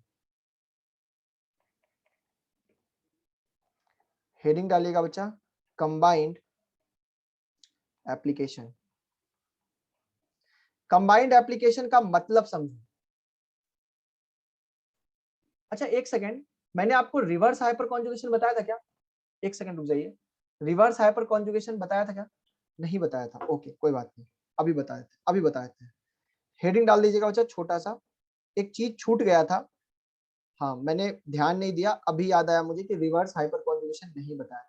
ये छोटा सा टॉपिक पढ़ लीजिए, उसके बाद आपको समझ में आ जाएगा। आई की साइज बड़ी होती है ना बच्चा, तो आई का साइज जितना बड़ा होगा, यहाँ बड़े बड़े ग्रुप है, यहाँ छोटे छोटे ग्रुप हैं, ब्रोमीन का साइज छोटा होता है, ठीक है, इसलिए ज्यादा है। लिखिएगा बच्चा रिवर्स हाइपर कॉन्जुगेशन। आपको मैंने प्लस एच ग्रुप पढ़ा दिया, अब बात करते हैं माइनस एच ग्रुप की। इसको माइनस एच बोलते हैं बच्चा, ठीक है। प्लस एच क्या होता है, वही अगर डबल बॉन्ड के रेस्पेक्ट में CH3 प्रेजेंट है तो इलेक्ट्रॉन देता था, इसलिए प्लस एच कहलाता था। याद करो, इलेक्ट्रॉन बेंजीन की इलेक्ट्रॉन डेंसिटी बढ़ जाती थी। माइनस एच कब होता है बच्चा, तो लिखेंगे व्हेन, दुनिया में बस एक ही जगह माइनस एच लगता है, दुनिया में बस एक ही जगह माइनस एच लगता है। लिखिए लिखिए when sp3 carbon is directly attached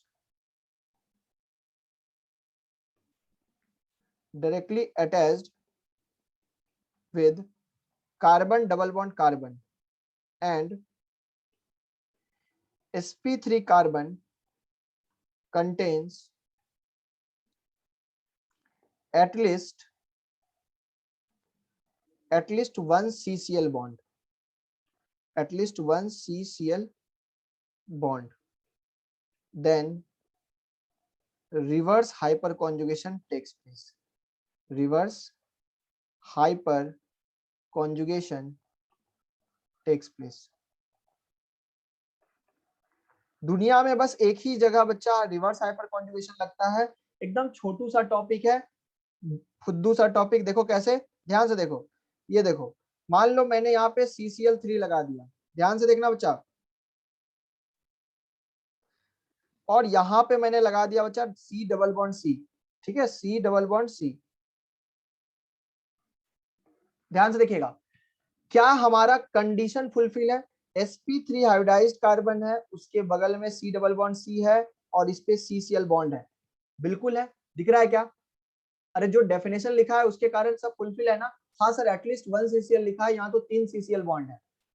तो देखो बच्चा, रिवर्स हाइपर कॉन्जुगेशन का मतलब क्या है? प्लस एच का मतलब क्या होता था? इलेक्ट्रॉन देना, हाइड्रोजन टूटता था, इलेक्ट्रॉन देता था, डबल बॉन्ड फ्लिप होता था, इस तरह से। माइनस एच का क्या मतलब होता है? इलेक्ट्रॉन खींचना। बस इतना सा काम आपको करना है कि ये इलेक्ट्रॉन को यहां ले जाना है और ये जो बॉन्ड है ये टूट जाएगा। तो ध्यान से देखिए बच्चा, अगर इलेक्ट्रॉन बॉन्ड टूटेगा तो इसका हाइपर कॉन्जुगेटिंग स्ट्रक्चर कैसा बनेगा? सी क्या हो गया? इलेक्ट्रॉन लेके भाग गया, हाँ या ना? अरे सी है Cl माइनस, इलेक्ट्रॉन लेके भाग गया, तभी तो माइनस एच हुआ, इलेक्ट्रॉन लेकर भाग गया। अब ये वाला Cl, ये वाला Cl और यहाँ पे बन गया डबल बॉन्ड। ध्यान से देखने पे पता चला कि इस पे पॉजिटिव चार्ज आ गया, बिल्कुल। ओवरऑल कंपाउंड अभी भी न्यूट्रल है, ओवरऑल कंपाउंड अभी भी न्यूट्रल है, आप देख सकते हो।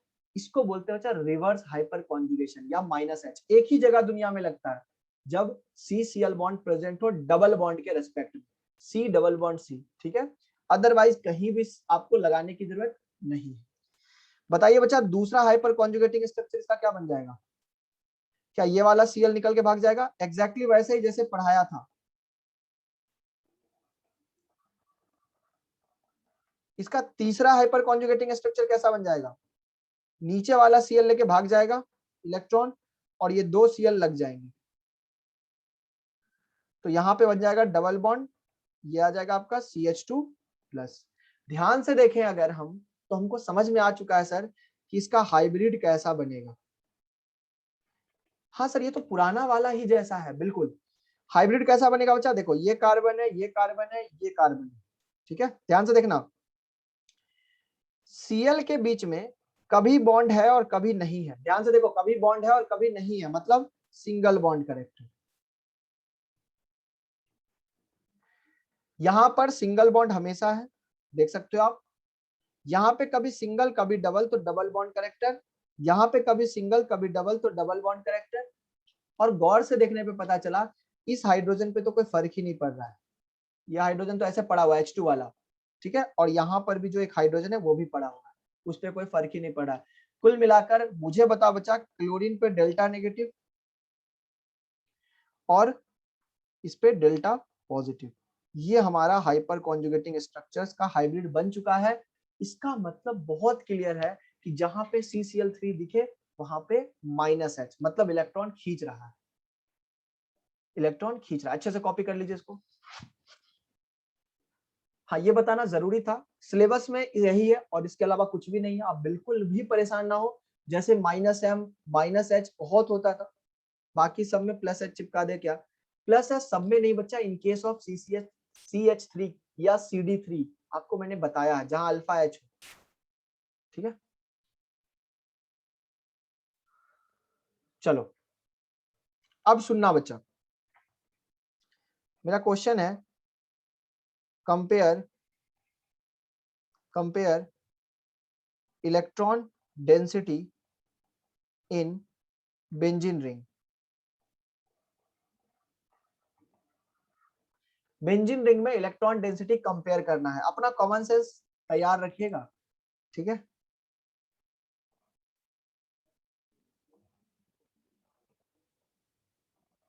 A,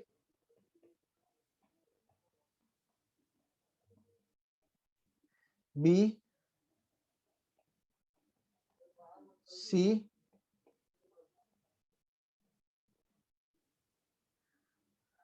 D,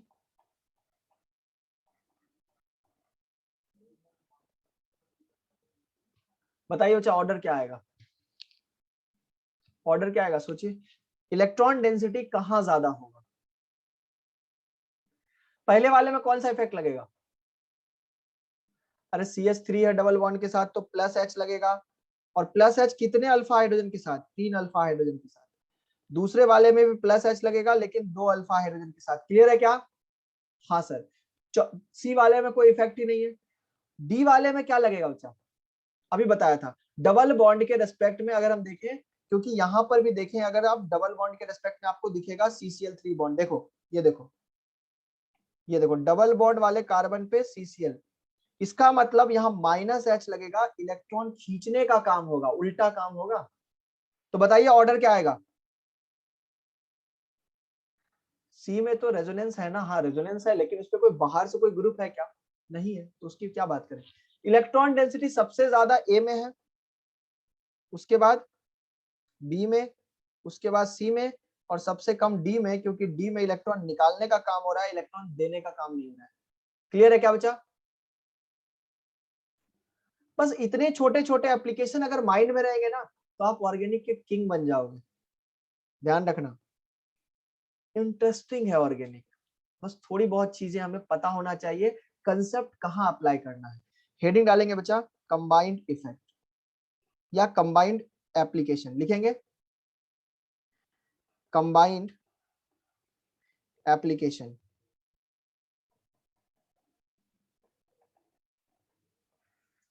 आपने 3 चीजें पढ़े बच्चा,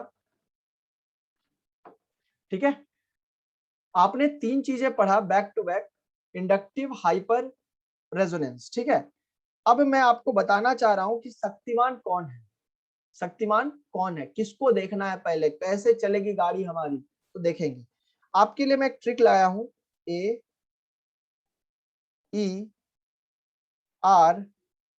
HI, ये बच्चा आपका ट्रिक है। कंबाइंड इफेक्ट में आपको इसी को यूज करना है। ए का मतलब है एरोमेटिसिटी। पहले अगर आपका एरोमेटिसिटी आपको देखना है, ध्यान रखना एरोमेटिसिटी आपका ज्यादा है तो वहां पे कंबाइंड इफेक्ट सबसे ज्यादा लगेगा। खैर, उसके बाद E for equivalent resonance, E for क्या बचा? इक्विवेलेंट रेजोनेंस, ठीक है। उसके बाद आपको देखना है रेजोनेंस, R फॉर रेजोनेंस। याद रखना रेजोनेंस पे भारी पड़ता है कौन? इक्विवेलेंट रेजोनेंस बहुत भारी पड़ता है, क्योंकि हमने देखा था कि इक्विवेलेंट रेजोनेंस में सिमिलर स्ट्रक्चर बनते हैं और वो सबसे ज्यादा स्टेबिलिटी प्रोवाइड करता है। इसके बाद है बच्चा हाइपर कॉन्जुगेशन, और सबसे लास्ट पायदान पे कौन है? इंडक्टिव। मतलब जिसको सबसे पहले पढ़ा था उसकी औकात है ही नहीं कुछ। औकात किसकी है? एरोमेटिसिटी की, रेजोनेंस की, हाइपर की, इंडक्टिव की। रेजोनेंस में हमने 2 कैटेगरी बना लिया, इक्विवेलेंट और रेजोनेंस का, ठीक है, इक्विवेलेंट रेजोनेंस और नॉर्मल रेजोनेंस, ठीक है। चलिए अब कहानी, हाँ बिल्कुल बच्चा नीलेश, बहुत बढ़िया, बहुत अच्छी बात बोले आप कि रेजोनेंस हाइब्रिड की तरह ही इक्विवेलेंट दिखता है ऑलमोस्ट, उसका स्टेबिलिटी ज्यादा होता है, तो वही सारी चीजें आएंगी। अब आप सारा कहानी बच्चा आपके ऊपर है, आपको डिसाइड करना है कौन क्या होगा। हेडिंग डालेंगे बच्चा कंबाइंड इफेक्ट या कंबाइंड एप्लीकेशन के अंदर compare stability of intermediate. Compare, आज हम 30 क्वेश्चन कराएंगे, आपको मेरा साथ देना है, ठीक है। Compare stability of intermediate. Intermediate का मतलब बच्चा कार्बोकेटायन, एनायन और फ्री रेडिकल, कुछ भी आ सकता है। अब इसकी स्टेबिलिटी आप कंपेयर करना सीख जाओ, स्टार्ट करो, लिखो पहला क्वेश्चन। आपको इन्हीं फैक्टर से क्वेश्चन को सॉल्व करना है। याद रखना 30 मिनट बचे हैं, 30 क्वेश्चन, टारगेट फिक्स है। अगर कर लोगे तो आपको आसान लगेगा, चैप्टर आपके लिए आसान हो जाएगा, राहें आसान हो जाएगी। पहला क्वेश्चन लिखेंगे बच्चा,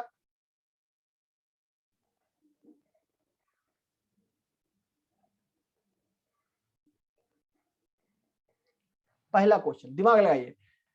क्या एरोमेटिसिटी है? नहीं है। एरोमेटिसिटी साइक्लिक कंपाउंड में होता है, उसको नहीं देखना। इक्विवेलेंट का कांसेप्ट पढ़ रखे हैं, CH3CO- जैसे कंपाउंड में आता है। नॉर्मल दिमाग लगाइए, ABC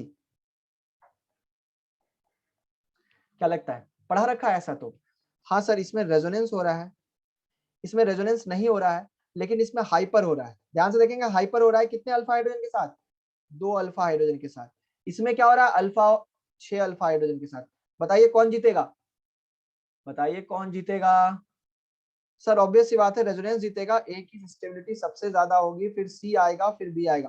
क्या क्लियर है क्या? ऐसे करके आपको जल्दी जल्दी आंसर लिखना है बच्चा, मेरे साथ एकदम तैयार हो जाइए। दूसरा क्वेश्चन लिखेंगे और आंसर बताएंगे। बताइए ए और बी में स्टेबिलिटी किसकी ज्यादा, और रीजन क्या है? रीजन क्या है?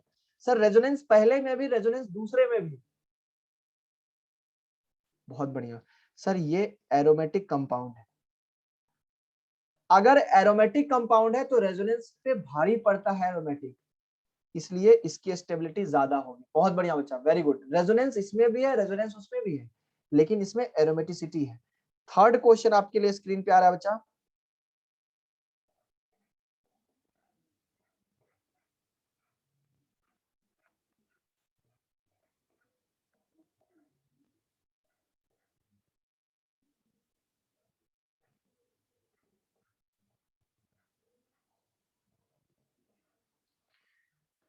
बताइए, रेजोनेंस इसमें भी है, रेजोनेंस उसमें भी है, रेजोनेंस उसमें भी है। कहानी दोहराइए और स्टार्ट हो जाइए। पहला वाला कंपाउंड क्या है? अरे पहला वाला कंपाउंड क्या है? Anti aromatic. ये तो बेचारा बहुत गरीब है, बहुत खराब है। दूसरा वाला 6 पाई इलेक्ट्रॉन है, एरोमेटिक है। आपको मैंने बताया था, इसका नाम भी बताया था, ट्रोपाइलियम आयन। ट्रोपोलियम आयन या ट्रोपाइलियम आयन भी इसको बोलते हैं, ठीक है। आपको इसको ध्यान रखना। यहाँ पे बच्चा बताइए क्या एरोमेटिसिटी है क्या? नहीं सर, ये एरोमेटिसिटी नहीं है, ये नॉन एरोमेटिक है, या फिर हम कहें एरोमेटिक नहीं है, ये बस इसमें रेजोनेंस हो रहा है। मुझे बताइए एबीसी में कौन ज्यादा आएगा? एबीसी में कौन ज्यादा आएगा? सर बी सबसे ज्यादा आएगा, क्योंकि बी किंग है, फिर सी आएगा और फिर ए आएगा। क्या समझ में आ रहा है क्या? समझ में आ रहा है क्या? बहुत बढ़िया। नेक्स्ट क्वेश्चन लिखिएगा, आपके लिए स्क्रीन पे आ रहा है।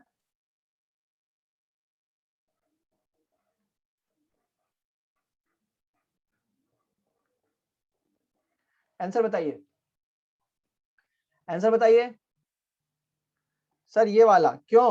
क्योंकि सर ये एरोमेटिक है।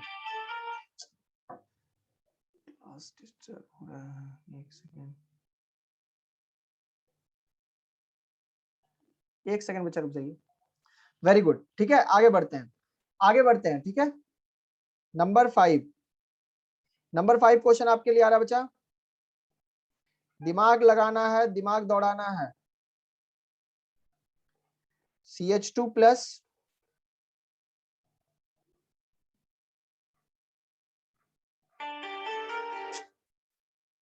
म्यूट कर रहा हूं ना मैं।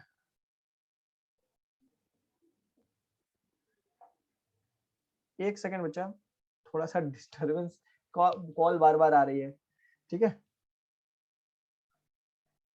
बताइए बच्चा कौन होगा? सर रेजोनेंस इसमें भी है, रेजोनेंस इसमें भी है। सर रेजोनेंस इसमें भी है, रेजोनेंस इसमें भी है। ध्यान से देखें, ये पॉजिटिव चार्ज भी रेजोनेंस कर रहा है, क्योंकि आपको बताया गया ये इस तरह से रेजोनेंस करता है, पॉजिटिव यहाँ आता है, फिर ये रेजोनेंस करता है, पॉजिटिव यहाँ आता है, फिर ये रेजोनेंस करता है, पॉजिटिव यहाँ। कौन ज्यादा स्टेबल है? ध्यान से देखो बच्चा, ये पॉजिटिव चार्ज के कारण एरोमेटिसिटी आ रही है। ये पॉजिटिव, मैं कह सकता हूं positive charge involve in aromaticity. अगर ये पॉजिटिव चार्ज नहीं होता, मुझे बताइए, अगर ये पॉजिटिव चार्ज नहीं होता तो क्या ये एरोमेटिक होता? क्या नहीं होता। पॉजिटिव चार्ज के कारण एरोमेटिक आना, ये बहुत बड़ी बात है, एरोमेटिक आना। ठीक है, पॉजिटिव चार्ज के एरोमेटिक होना। अब बताओ, ये पॉजिटिव चार्ज नहीं होता तब भी ये कंपाउंड क्या होता है? एरोमेटिक होता। अरे हाँ या ना? तो बताओ ज्यादा पॉजिटिव चार्ज इन्वॉल्व कहाँ है? पॉजिटिव चार्ज ज्यादा इन्वॉल्व है सेकेंड वाले में, इसका मतलब उसकी स्टेबिलिटी ज्यादा होगी। नेक्स्ट क्वेश्चन लिखेंगे बच्चा और आंसर करेंगे, बताएंगे क्या आएगा। O माइनस से कॉल आ रहा है, एक सेकंड रुक जाइए बच्चा, आप क्वेश्चन कीजिए, मैं क्वेश्चन लिख देता हूं, आप लोग क्वेश्चन कीजिए।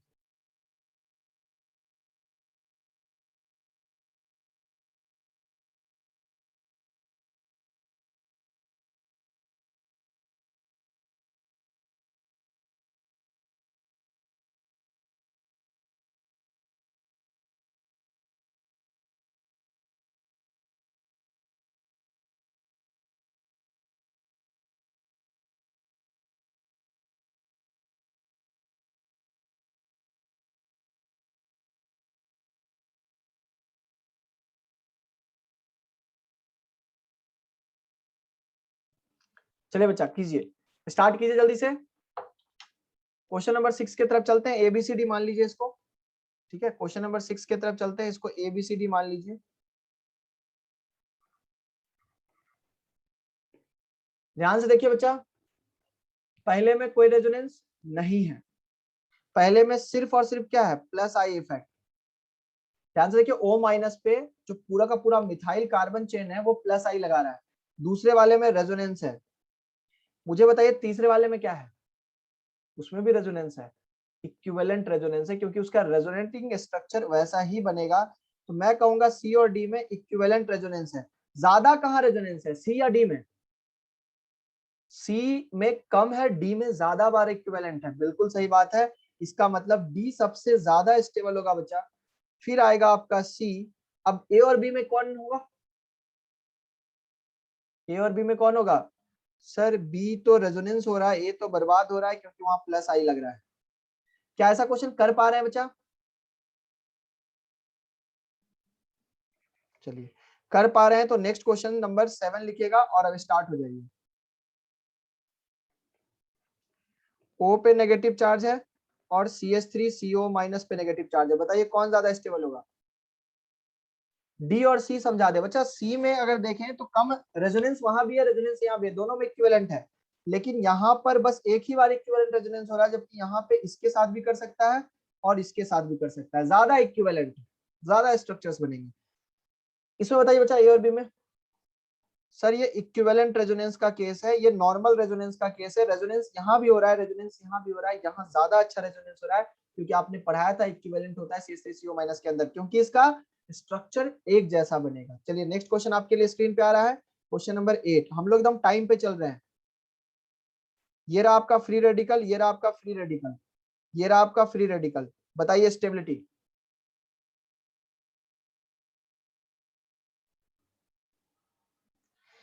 क्वेश्चन बच्चा पूछ रहा है सर ये एरोमेटिक है ना? एक बात बताओ, हमने स्टेबिलिटी किसकी पूछी है? नेगेटिव की ना? अरे नेगेटिव की ना? क्या इस नेगेटिव चार्ज के कारण स्टेबिलिटी है क्या? इस नेगेटिव चार्ज के कारण एरोमेटिक आ रही है क्या? नहीं आ रही है ना बच्चा। नेगेटिव चार्ज के कारण एरोमेटिक तो ये तो अपने रिंग में एरोमेटिक है, ये तो सिर्फ इसके साथ रेजोनेंस कर सकता है। ठीक है, जो जिसके पूछे गए उसको देखो। यहाँ पे बताओ, क्या यहाँ पे रेजोनेंस दिख रहा है? हाँ सर, यहाँ पे रेजोनेंस नहीं है तो हाइपर लगाएंगे। 3 2 5 अल्फा हाइड्रोजन, यहाँ पे 2 अल्फा हाइड्रोजन। क्लियरली आपका आंसर आ चुका होगा। आ गया क्या? तो क्या क्वेश्चन आ गया क्या? हाँ यहाँ हाइपर भी है, नो डाउट यहाँ हाइपर भी है। क्या कोई क्वेश्चन पूछे यहाँ हाइपर है? बिल्कुल है। जब रेजोनेंस से फैसला हो जा रहा है तो हाइपर पे क्यों जा रहे हैं? ठीक है, चलिए नेक्स्ट क्वेश्चन लिखेंगे बच्चा और सॉल्व करके बताएंगे इसका आंसर क्या आएगा।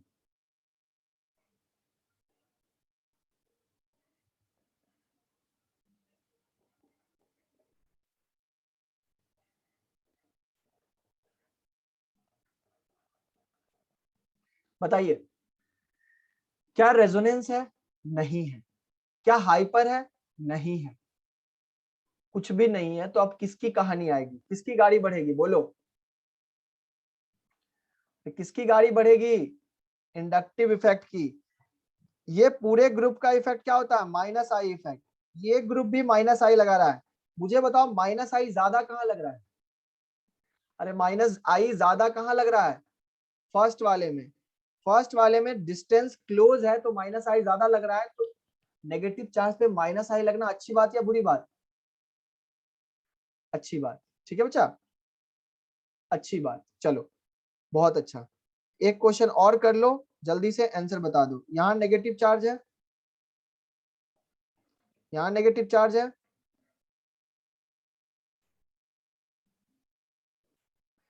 और पहले 2 क्वेश्चन करो, उसके बाद तीसरा क्वेश्चन हम देते हैं। जगह उतना बचता नहीं है, उल्टा पुल्टा हो जाता है। क्वेश्चन करो आप। यहाँ पे ज्यादा रेजोनेंस है, ज्यादा रेजोनेंस है तो ज्यादा स्टेबिलिटी है। बिल्कुल सही बात है सर। ठीक है, अब एक बात बताओ मुझे, एक बात बताओ मुझे, एक पॉइंट मैं तुम्हें लिखा देता हूं। हाइपर और रेजोनेंस कहां पे इफेक्ट करता है बेंजीन में? हाइपर और रेजोनेंस कहां पे इफेक्ट करता है बेंजीन में? किस पोजीशन पे? ऑर्थो और पैरा पे। Very good, ortho and para पे। तो बच्चा अगर आपके पास, ध्यान से सुनना, यहां पे कोई ग्रुप जी लगा हुआ है, प्लीज मेरी बात समझेंगे, मेरी बात ध्यान से सुनेंगे। इस ग्रुप के रेस्पेक्ट में अगर कोई ग्रुप यहां लगा हो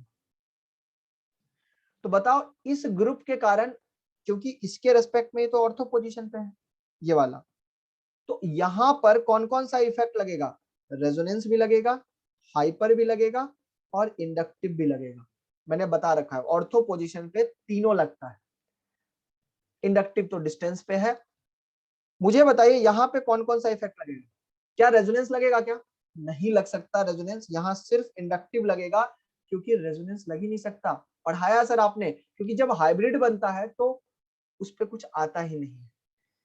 यहां पे बच्चा रेजोनेंस, हाइपर और इंडक्टिव तीनों काम करता है। रेजोनेंस, हाइपर और इंडक्टिव तीनों काम करता है। ये सबसे इंपॉर्टेंट बात मैं आपको लिखा दिया हूं, आपको ये चीज समझ में आनी चाहिए। अब आपके पास में क्वेश्चन दे रहा हूं, क्वेश्चन नंबर 11, स्टार्ट हो जाइए। मान लीजिए बच्चा पॉजिटिव चार्ज है, यहां पर भी बच्चा पॉजिटिव चार्ज है। ध्यान से सुनिएगा, यहाँ पे OCH3 है, यहाँ पे OCH3 है। आपको देखना है पॉजिटिव चार्ज के रेस्पेक्ट में। बताओ पॉजिटिव चार्ज के रेस्पेक्ट में ये ग्रुप कहां लगा हुआ है? पैरा पे लगा हुआ। अगर ये पैरा पे लगा हुआ बच्चा तो ये कौन सा इफेक्ट देगा? Plus R. दिख रहा है क्या? लोन पेयर है ना इसके पास, तो प्लस आर या प्लस एम एक ही बात है। प्लस आर बोलो या प्लस एम बोलो। अच्छा इसका एक और इफेक्ट लगेगा, एक और इफेक्ट इसका लगेगा। माइनस आई भी तो लगाता है ये, हाँ या ना? अरे बोलो हाँ सर। अच्छा इसका कौन सा इफेक्ट यहाँ पे लगेगा? क्या रेजोनेंस, क्या यहाँ पे प्लस आर लगेगा? क्या नहीं, क्योंकि ये इसके रेस्पेक्ट में मेटा पोजीशन पे है। मेटा पोजीशन पे होने के कारण इसका उस पॉजिटिव चार्ज पे सिर्फ माइनस आई काम करेगा। देखो बच्चा करना क्या है, जितने भी ग्रुप के इफेक्ट लग रहे हैं आप उसको लिख लीजिए। मुझे बताइए इन दोनों में बड़ा कौन है? इन दोनों में बड़ा कौन है? रेजोनेंस ज्यादा बड़ा या इंडक्टिव? जो बड़ा है उसको मार्क कर लीजिए। बताइए पॉजिटिव चार्ज की स्टेबिलिटी कौन बढ़ा रहा है? प्लस आर या माइनस आई? खुद से सोचिए, प्लस आर या माइनस आई?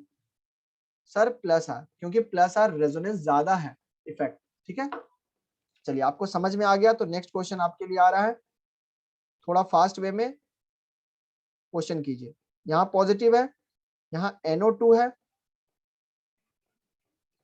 और इस बार यहाँ पे NO2 है,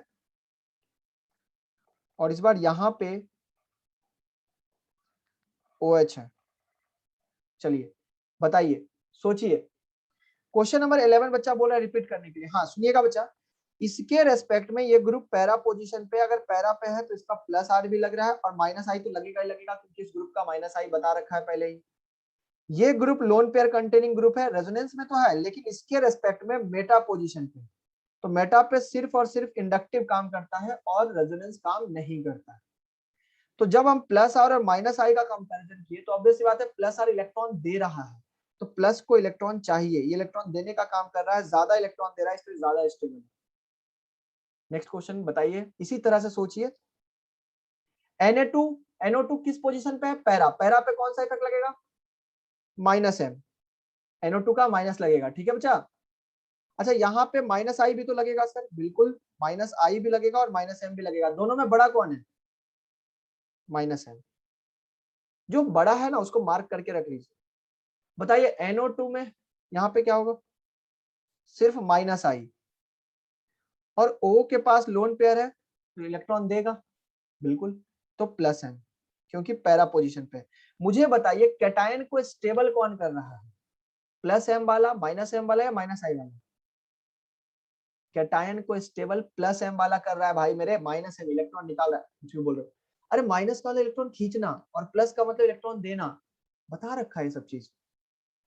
इसका मतलब मैं कह सकता हूँ क्या सी सबसे ज्यादा स्टेबल है?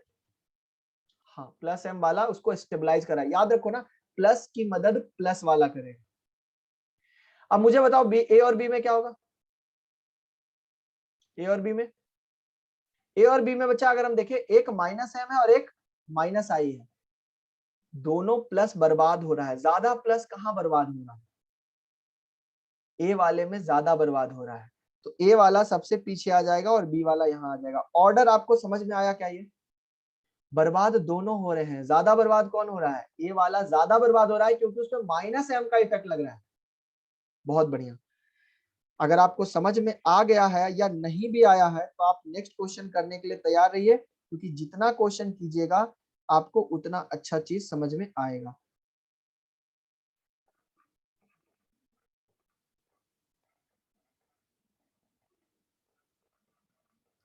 चलिए ये क्वेश्चन आपके लिए बच्चा, ए और बी में किसकी ज्यादा स्टेबिलिटी है? पहले देखिए किस ग्रुप किस पोजीशन पे है, उसका इफेक्ट क्या लग रहा है, जरूरी है ये चीज।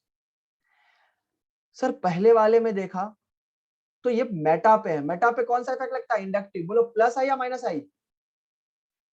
अरे बोलो, इस ग्रुप का देखना है आपको बच्चा, इस ग्रुप का प्लस आई।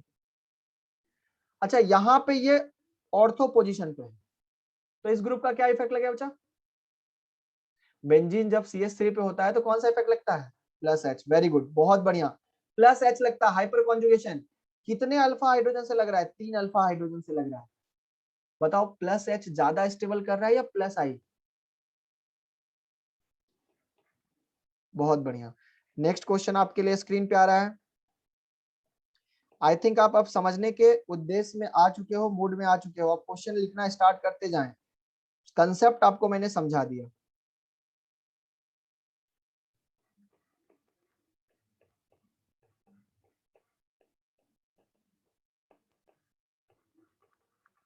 इंडक्टिव सबसे लास्ट औजार होगा, याद रखना। ऑर्डर तय कीजिए।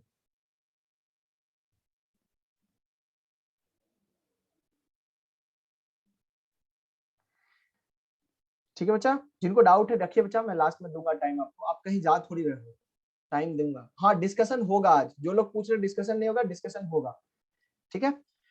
चलिए यहाँ पे कौन सा इफेक्ट बचा? सर माइनस एम और माइनस आई, बड़ा कौन सा है?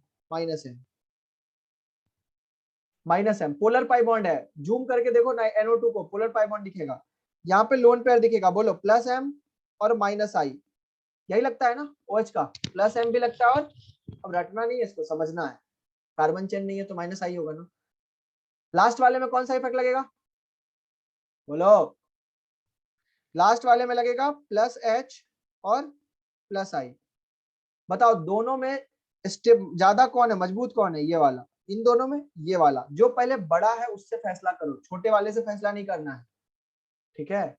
चलिए बताइए, बता दीजिए। इसमें माइनस एम लग रहा है, इसमें प्लस एम लग रहा है, स्टेबल कौन कर रहा है पॉजिटिव चार्ज को? पॉजिटिव चार्ज ज्यादा स्टेबल कहाँ हो रहा है सर? -m से तो उसकी हालत खराब हो रही है। +m वाला ज्यादा स्टेबल कर रहा है, मतलब B वाला ज्यादा होगा, फिर आएगा हाइपर वाला और फिर आएगा -m वाला। ठीक है बच्चा, B फिर C फिर A, क्योंकि A में तो बर्बाद हो रहा है। क्या क्लियर है क्या बच्चा? बहुत बढ़िया। नेक्स्ट क्वेश्चन लिखेंगे।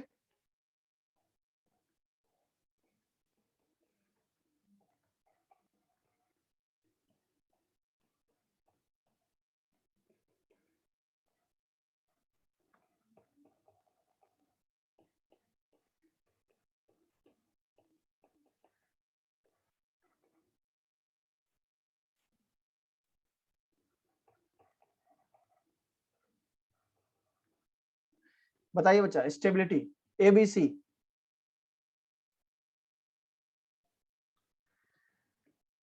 सर इसका भी +H, इसका भी +H, इसका भी +H, इसका भी +I, इसका भी +I, इसका भी +I। ध्यान से सुनो, +I ज्यादा भारी होता है, आपको पता है, +H, तो +H को मार्क कर लिया।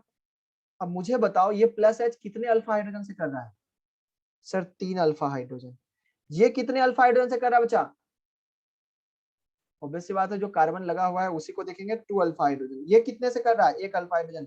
बताओ +H ज्यादा कहाँ है?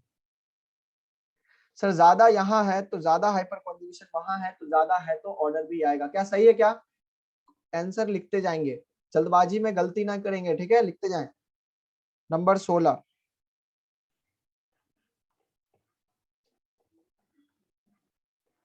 सर इतना रहस्य छुपा हुआ था क्या इसके अंदर?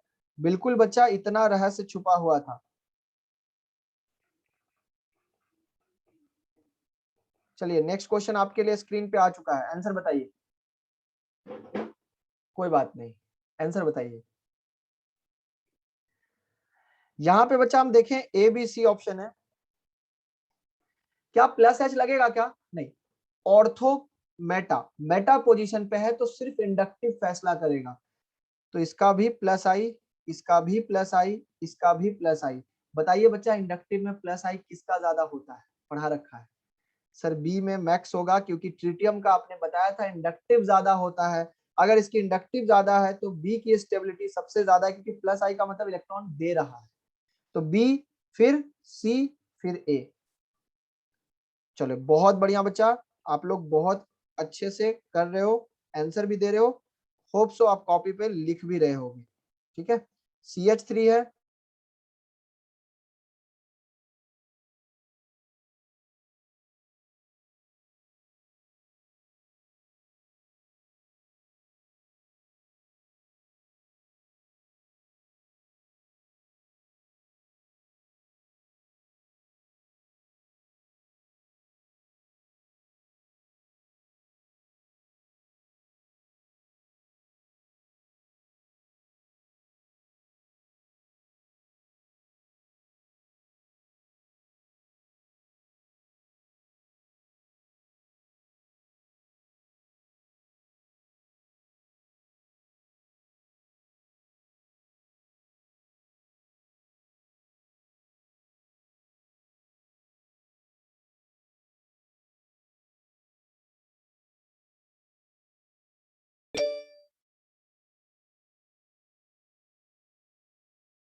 से बताइए। 3 क्वेश्चन आपके पास है, नेटवर्क के कारण ऐसा हो रहा था। चलिए आप बताइए।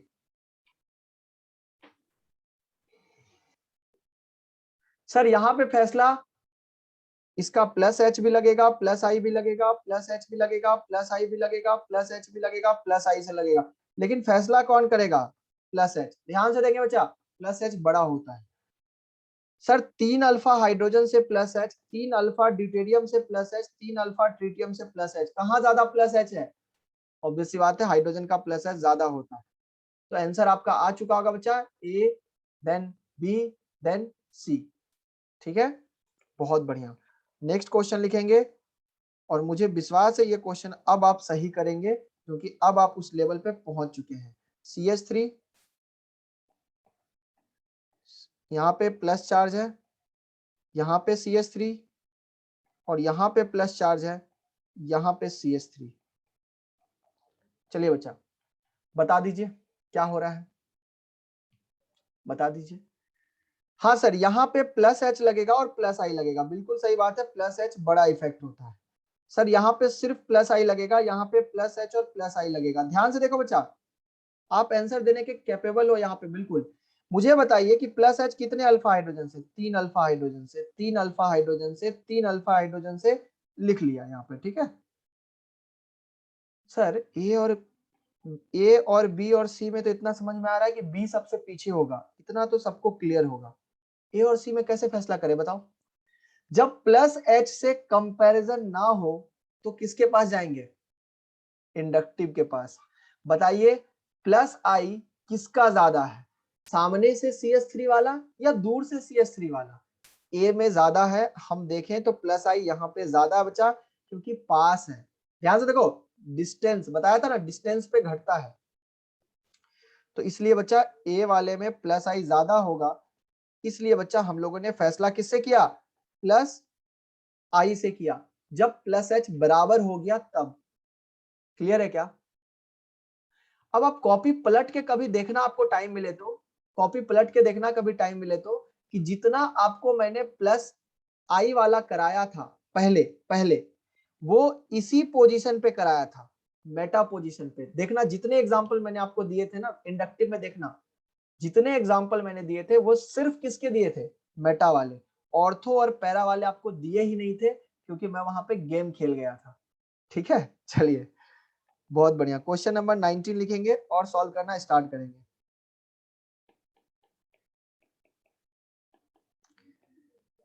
क्वेश्चन आपके पास आ चुका है बच्चा, बताइएगा answer.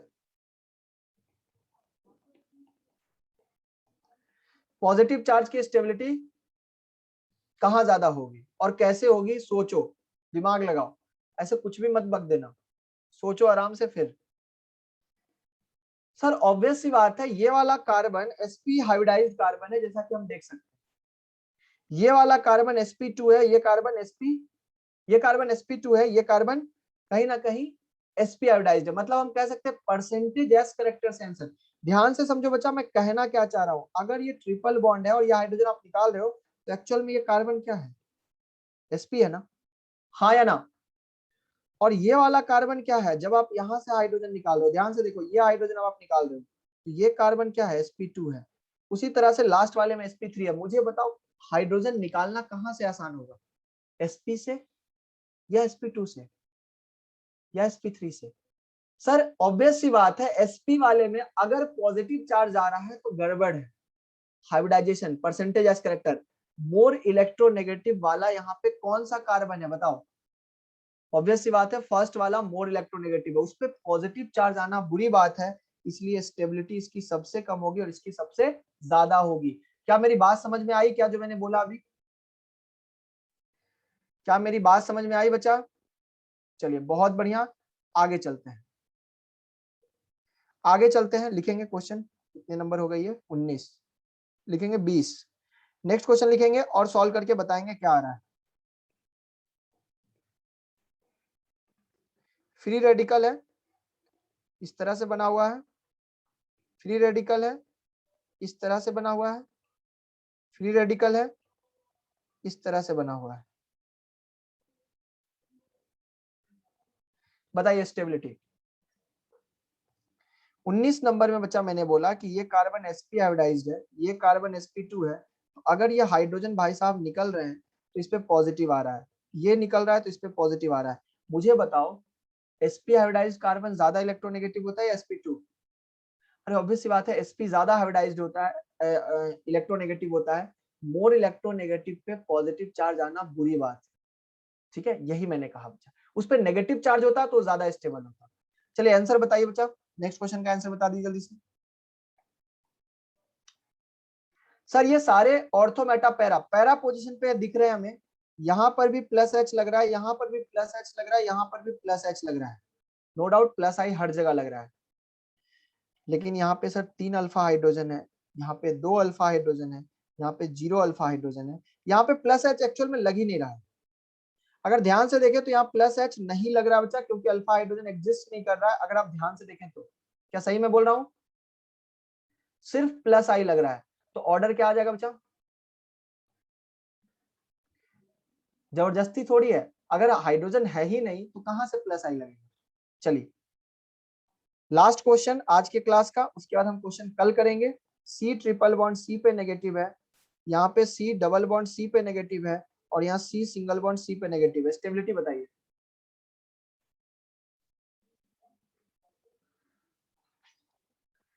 Sir sp hybridised carbon है ये फर्स्ट वाला, ठीक है, तो ऑब्वियस सी बात है ज्यादा इलेक्ट्रोनेगेटिव कहाँ होगा?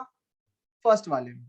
इसलिए बच्चा स्टेबिलिटी यहाँ ज्यादा होगी, क्योंकि ये मोर इलेक्ट्रोनेगेटिव है। हम देख सकते हैं अगर मोर इलेक्ट्रोनेगेटिव है तो नेगेटिव चार्ज रखना अच्छी बात है इसके लिए, ठीक है।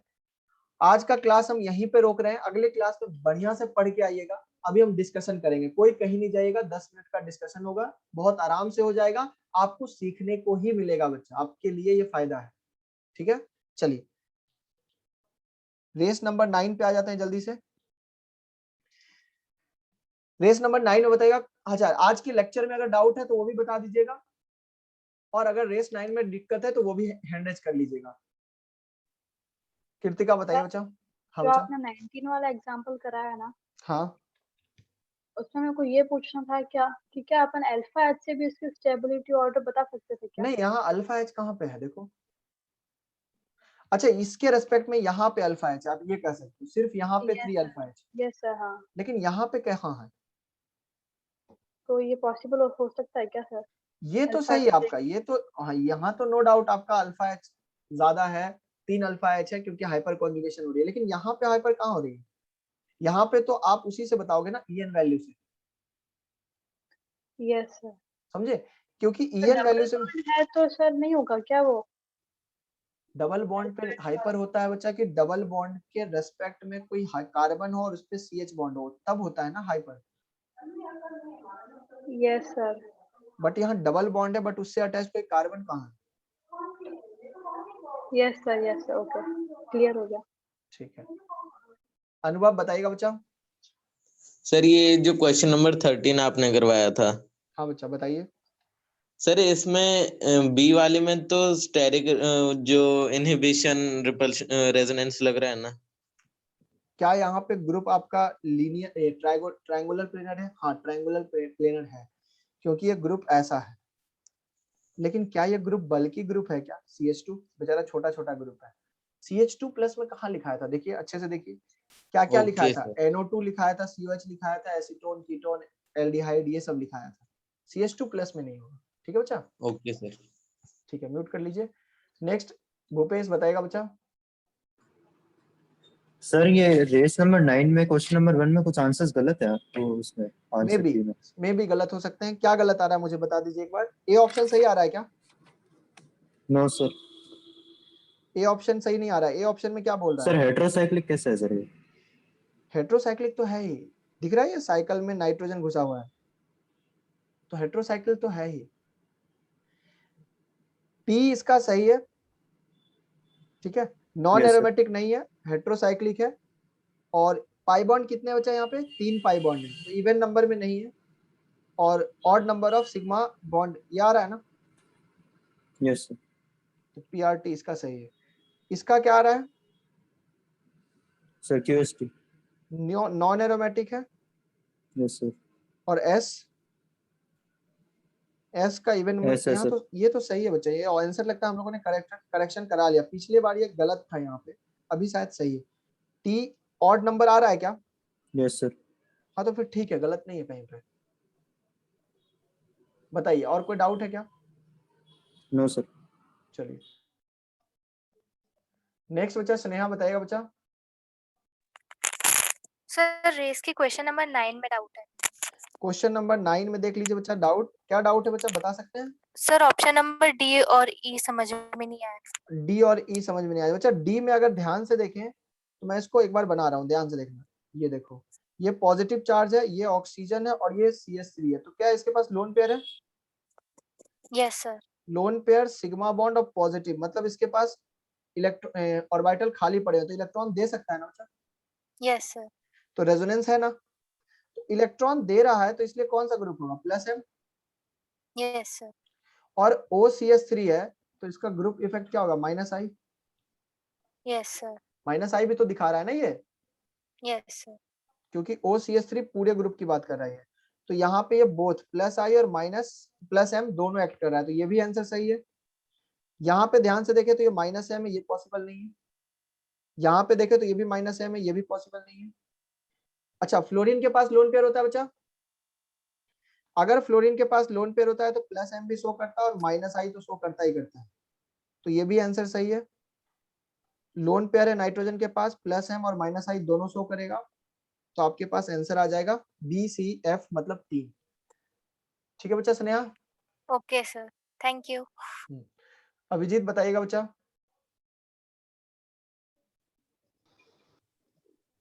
बताइए बच्चा अभिजीत। सर रेस नंबर 9 का क्वेश्चन 4 और 5। रेस नंबर 9 का क्वेश्चन 4 और 5 बता दो दिया। 4 में क्या हो रहा है देखो ना। हाँ, अभी क्या बता रहा था, सोए हुए थे क्या? सर मैं डिस्कनेक्ट हो गया था, वही तो कोई बात नहीं, यहाँ लोन पेयर है बच्चा, ये रेजोनेंस करेगा इसलिए इसका +M लगेगा और इसका इंडक्टिव क्या होगा, -I। हाँ या ना? इलेक्ट्रोनेगेटिव डिफरेंस, कार्बन चेन नहीं है ना यहाँ पे। Sir question number 4 5। अच्छा, क्वेश्चन नंबर 4 5 बोल रहे हो क्या? ओके, देख लेंगे बच्चा। यहाँ पे क्या होगा, यहाँ पे देख लेंगे क्या होगा। COOH है तो यहाँ पे कुछ इस तरह का स्ट्रक्चर बनेगा, COOH, फिर सिंगल बॉन्ड, फिर CH, फिर डबल बॉन्ड, फिर CH, फिर OH। क्या आपको यहाँ पे लोन पेयर दिख रहा है बच्चा? Yes sir. क्या ये लोन पेयर जब रेजोनेंस करेगा तो आगे की तरफ मूव करेगा? Yes sir. ये पाई बॉन्ड कन्वर्ट होगा यहाँ पे, तो मैं इसको डायरेक्टली क्या कर रहा हूँ, आगे फ्लो करा दे रहा हूँ रेजोनेंस को। तो देखो रेजोनेंस में इलेक्ट्रॉन का डायरेक्शन किधर जा रहा है, COOH। बस, तो इसलिए COH के तरफ जा रहा है, इसलिए आंसर C करेक्ट। 5 देख लो बच्चा। 5 में आपको रेजोनेटिंग हाइब्रिड स्ट्रक्चर यहाँ पे ड्रॉ करना है, तो आपको यहाँ पे बच्चा ये क्वेश्चन हो जाना चाहिए था, बहुत सारे प्रैक्टिस कराए सब क्वेश्चन में। यहाँ पे बच्चा क्या है कि CH2 double bond CH single bond C double bond OH, यही है ना? हाँ है ना? सर लास्ट में OH नहीं है, मतलब सिर्फ O है, डबल बॉन्ड O। हाँ तो H ये नहीं है, ये वाला H कहाँ गया, ये HSO, वही H तो लगाया मैंने। Yes sir. ठीक है, तो पोलर पाई बॉन्ड का मैंने आपको रेजोनेंस करना बताया था, पहले आपको पाई बॉन्ड ब्रेक करना है, तो यहाँ पे आ जाएगा CH2 CH, उसके बाद आ जाएगा CO- और कार्बन पे प्लस। ठीक है क्या? इसके बाद का रेजोनेंस मैंने आपको ऑलरेडी बता रखा है कि आगे ये जाएगा, अगर ये आगे जाएगा तो यहाँ पे CH2 पे आ जाएगा प्लस चार्ज, क्योंकि इलेक्ट्रॉन लॉस हो रहा है। यहाँ पे डबल बॉन्ड आ जाएगा double bond carbon, single bond O- और यहाँ पे हाइड्रोजन। तो बस रेजोनेटिंग स्ट्रक्चर ड्रॉ कर लीजिएगा, ये रेजोनेंस हाइब्रिड हो जाएगा ना। अब